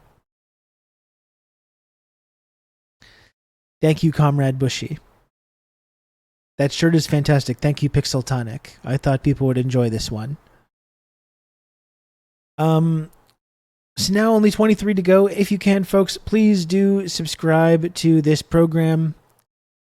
Like I mentioned earlier, I've managed to make it to the sub goal each and every day this week, I think, unless I'm wrong about Monday. I'm pretty sure though. I'm pretty sure each and every day this week I've hit that sub goal. How wonderful would it be to leave the week on a high note and to reach the sub goal one final time? It can be done. I know it seems unlikely. I know it seems difficult. I know the night is darkest before the dawn. But it is doable. And if you can, folks, please do subscribe and support the work that I do here on Twitch. It's the only way that I can keep doing the show each and every day, is if this little number at the bottom of the screen continues to go up. You can count on me. You're going to have good old Rob to talk you through all this. Crystal, thank you very much for gifting a sub to Kill Panic. You're going to set off my squibs. This would be not a good squib shirt. You wouldn't really see it as well. Oh, thank you, Duke Vulture. I appreciate that. Thank you for the gifted sub. I'm happy to have you in the community. I think you found your people, Duke. Okay? All that stuff that you were mentioning earlier. This is what we talk about on this program every day. What's a squib? A squib is a movie special effect. Mistress of Insanity, when someone gets shot with a gun, where there's a little explosive blood pack attached to their body and it explodes and it goes and sprays blood everywhere and makes this like effect. They don't do it. They don't have it anymore in Hollywood because of wokeness now. And movies have gotten significantly worse since we took the squibs out of movies, and it's a central tenet of the Rob Rousseau ideology that we're going to bring those back. Bring back the squibs. You can count on me. You're going to have good old Rob to talk you through all this. Thank you very much, Anon, for gifting a sub to one who reads. I want one just to set up when I'm tired of socializing. That would be great. That would be fantastic. If you just want to get an excuse to get out of an uncomfortable conversation. Oh, I gotta go. We are close to a hype train, folks, now, and I don't want to get anyone too excited here. We got a hype train on the horizon and only 20 subs to go. Only 20 subs to go to get to the goal. I know, I can't believe it either. It's right within grasp. Really, in theory, someone that's watching right now, there's like 120 viewers. Someone that's watching right now could, in theory, trigger the incredible, we simply rare use the computer 20 to mark up sub the alert size of the account and get to the sub goal. Well, we know that one who reads. We talked about that. And thank you, Devin Wonka, for the 100 bits. That's very kind of you. I know it's more expensive and time-consuming than CGI, but it's just better. It's just better. That's what I was... You must have missed me ranting and raving about this the other day. You know, I get it. If you don't get your shot, if you don't get the shot that you want, you got to take the person, put new costume, identical costume, set everything up, set up the shot. It's complicated. It's time-consuming. It's expensive, and it looks better. It looks better. And that's my viewpoint. You don't get the shot with the squib, do it again. Do it again until you get it right.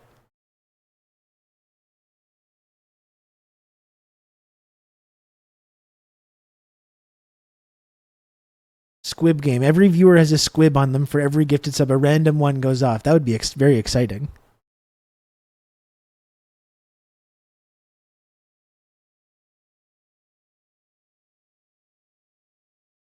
And that's true, Doug. We've been talking about this. CGI is only less expensive because they outsource it to non-unionized, like, special effects sweatshops, basically.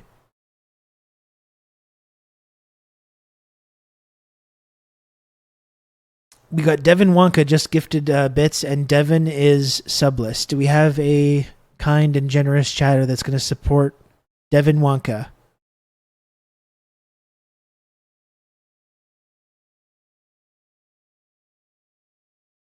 Only 20 subs to get to the goal, folks. You can count on me. Special Fish, thank you. Rob, to talk you through all this. That's very kind of you, Special Fish. And now only 19 to go. A mere measly 19 subs to go to get to the goal. A mere measly 19 subs to go. Can you believe it?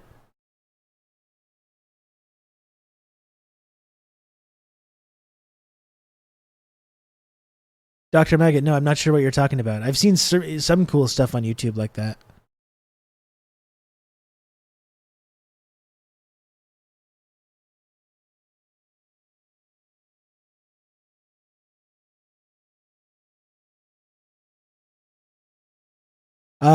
What else? How else could I do calls to action here? Yes. 2 minutes left in this hype train. I'm sure just 5 gifted subs will get to the next level. And probably beyond as well.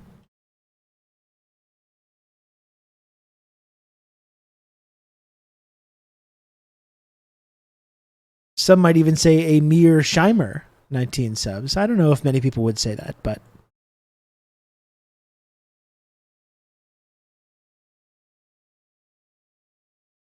But yes. It's Friday. What a magical end to the week it would be to once again make it to the sub goal right here on TRRS. Remember, folks, it's the only way that I can keep doing this show. This show that you love, this community that you love. The only way it exists is because of the number. Without the number, there is no TRRS. There's not a stream. There's not a community. There's not a Discord. There's nothing. The number is the thing that determines all of this.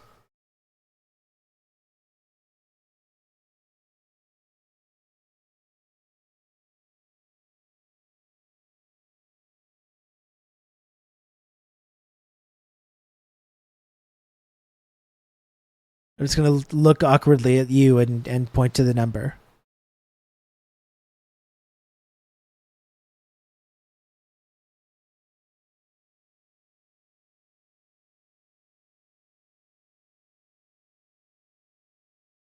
I think my call to action button is broken.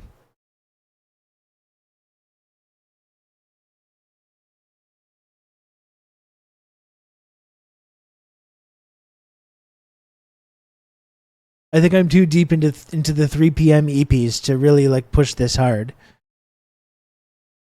I should try fin-doming you again, chat. And I think we had some success with that yesterday. Have you tried bribing them?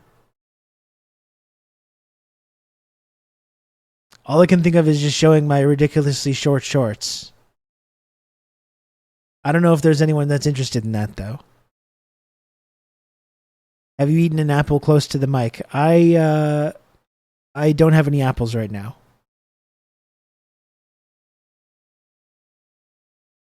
Unfortunately. I do. I'm going to have to go back to... I'm going to have to go back to the store soon to get a refill. Apple refill.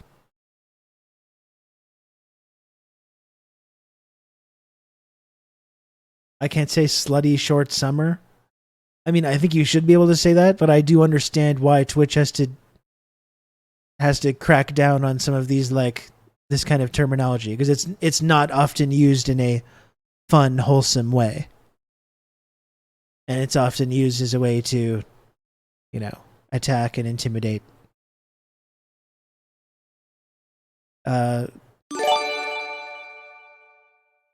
Streamers doing hot tub content, etc. Progressive Canuck, thank you for the 2 gifted subs. Thank you, Progressive Canuck. I appreciate it. I forgive you for showing up late today. I forgive you. You're forgiven for showing up late. Just try not to let it happen again.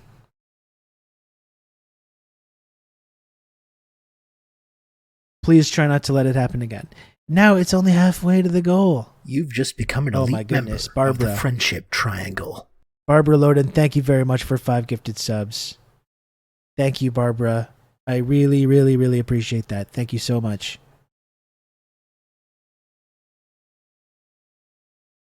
And we all know that disparaging women is something that Rob would simply never do. Absolutely. You're absolutely correct. I unironically agree with that statement.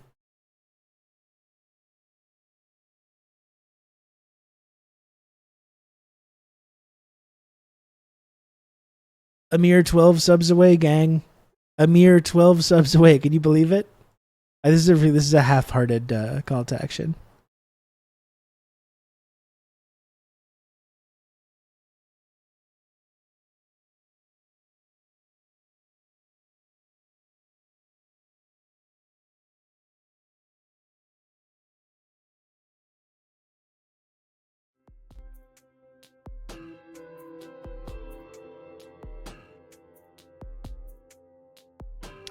Among bloggers, specifically middle-aged Canadian bloggers, Rob has been voted the most likely to respect women. That's right, Max.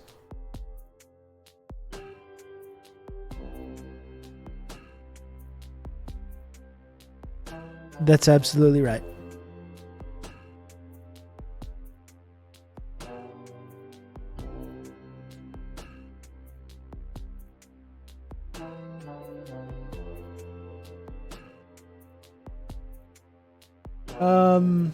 Okay.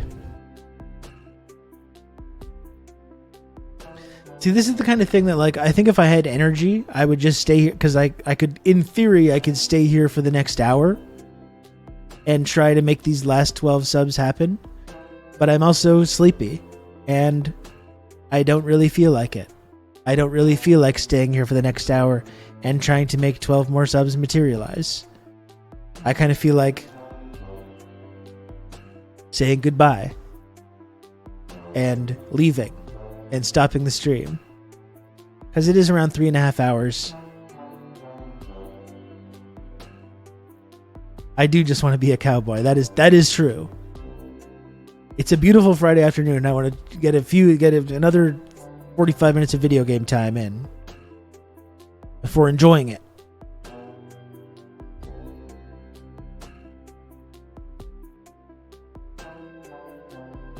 Yesterday there was a buzzer beater. There was a miracle buzzer beater right on the way out the door to get to the sub goal. Maybe today will happen. Maybe the same thing will happen. Maybe some beautiful angels will come through in the last moments.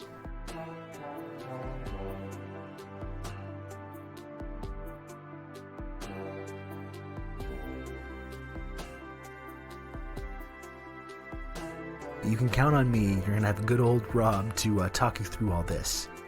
Duke, thank you very much for another gifted sub. That's very kind of you. Thank you.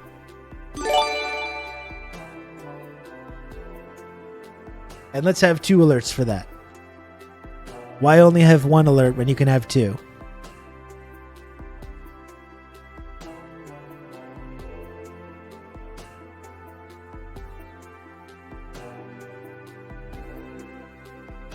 I don't know what's up with that, Duke. That's a great question. That is a great question. 1 person could do a very cool alert. It's true. Again, I don't want to tell anyone what to do.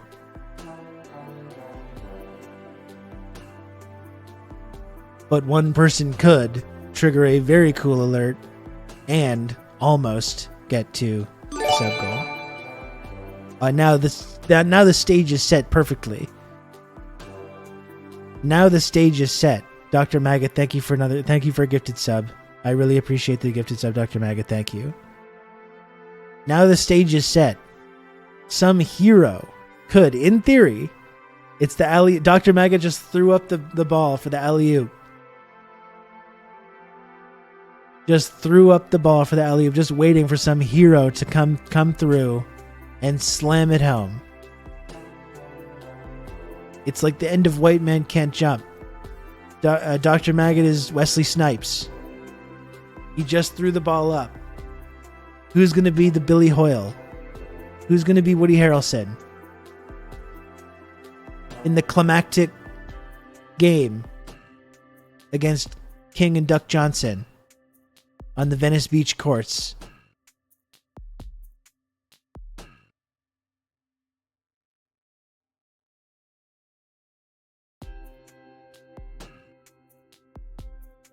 Who's going to empathize with Rob's dry-mouthedness? I love White Men Can't Jump so much. It's just the fucking best movie. Who's going to Sizzler after? Thank you. Let's do these references now. We go in Sizzler. I would love to take you all to Sizzler, frankly.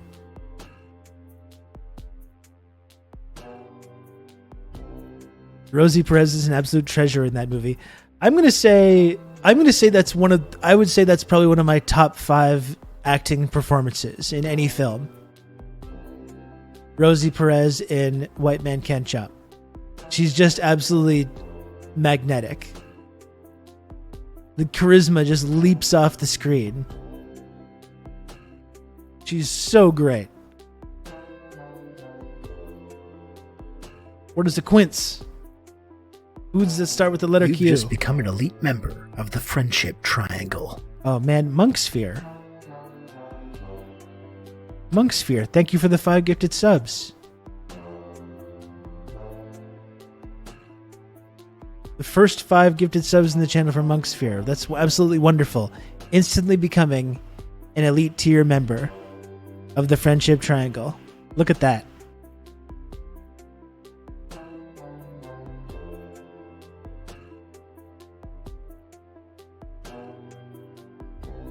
For Squib Talk, thank you. We got there. We got there in the end. We got a little Squib Talk in at the very end.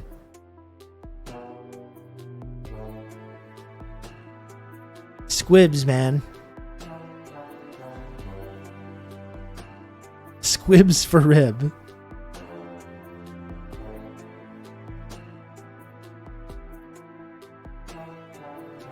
Squib gang. How do you feel about slimy puppets? There's definitely a place for them. Definitely. I mean, look at the Alien Queen in Aliens. That's one of the best special effects ever. One of the absolute greatest special effects ever put on film. And it's a real slimy puppet.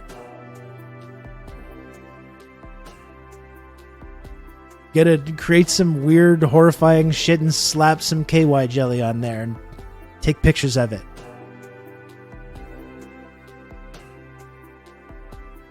That sounded a little weird. When the words came out of my mouth, I realized in retrospect that it sounded a little weird.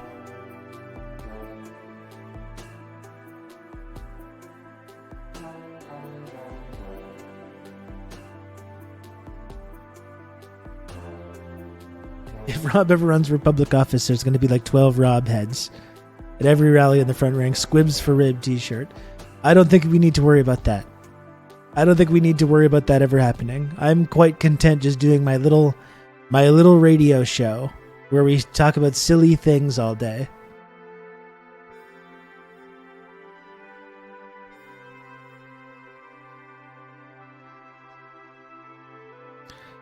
Folks, I don't want to alarm anybody, but we are just 5 subs away. Now I feel like it's close enough that now it actually does feel like in grasp. Within grasp. I can almost taste it.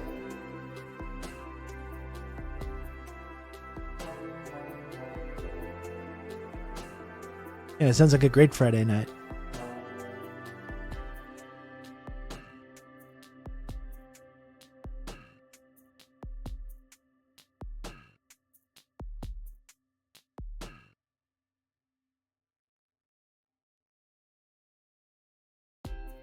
It's it's capping off a perfect week. We're 5 subs away from a rare perfect week over on this program. Oh my goodness. Dr. Maggot, thank you for another gifted sub. I really appreciate it. Oh my goodness, folks.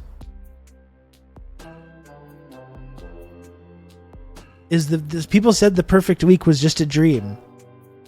They said it was just a dream. There's nothing more powerful than an idea.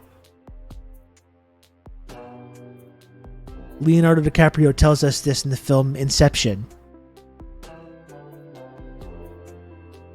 I'm just a bench role player now. I need the headliners to come through. The closers.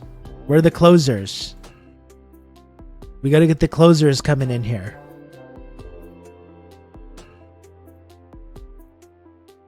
Only 4 subs away from a perfect week on this program.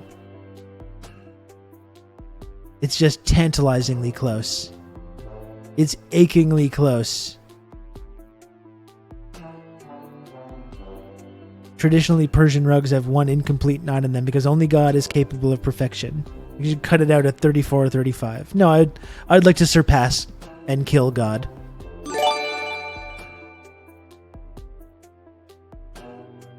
There we go. Look at that. Oh my goodness. Oh my. Folks, thank you so much for supporting this program. Wow. Risk Inverse gifted 3 subs. Thank you so much, Risk Inverse. Anon gifted a sub. Thank you, Anon. Another Anon gifted a sub. Thank you, other Anon. And Crystal as well gifted a sub. I did surpass and kill God right when I was saying that. Right when I was saying it. That's really when you think about it, that's like a sign that God is just like giving up on that one. He's like, you got this one. You got one over on me there.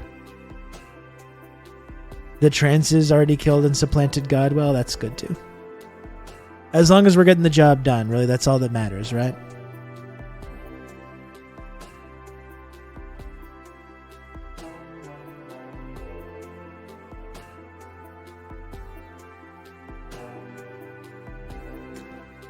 You guys want some inspiration? Today is my daughter's 12th birthday and she only asked for one thing, a Dr. Crusher TNG action figure. What a cool kid. That is a cool kid. That's one of the ones I don't have. I have almost all of the TNG action figures. I have Counselor Troy, but I don't have Crusher.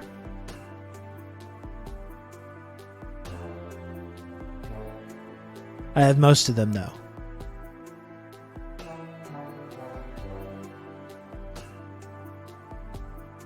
No, I don't have a Wesley either.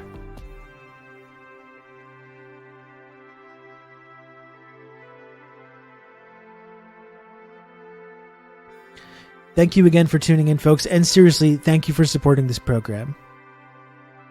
You know, I always feel a little weird with the calls to action and the number and all this bullshit. It means so much to me that there are people that tune into this show and support this show. It is so fucking cool that people support this show. It's the thing that I'm the most proud of in my whole life. Well, no, my son would be that. It's the thing I'm the second most proud of in my whole life. The fact that people tune into this show and support this show, it's absolutely incredible. So thank you, thank you, thank you. Thank you. Unless anything comes up this weekend, I will be back on Monday. Take care, folks.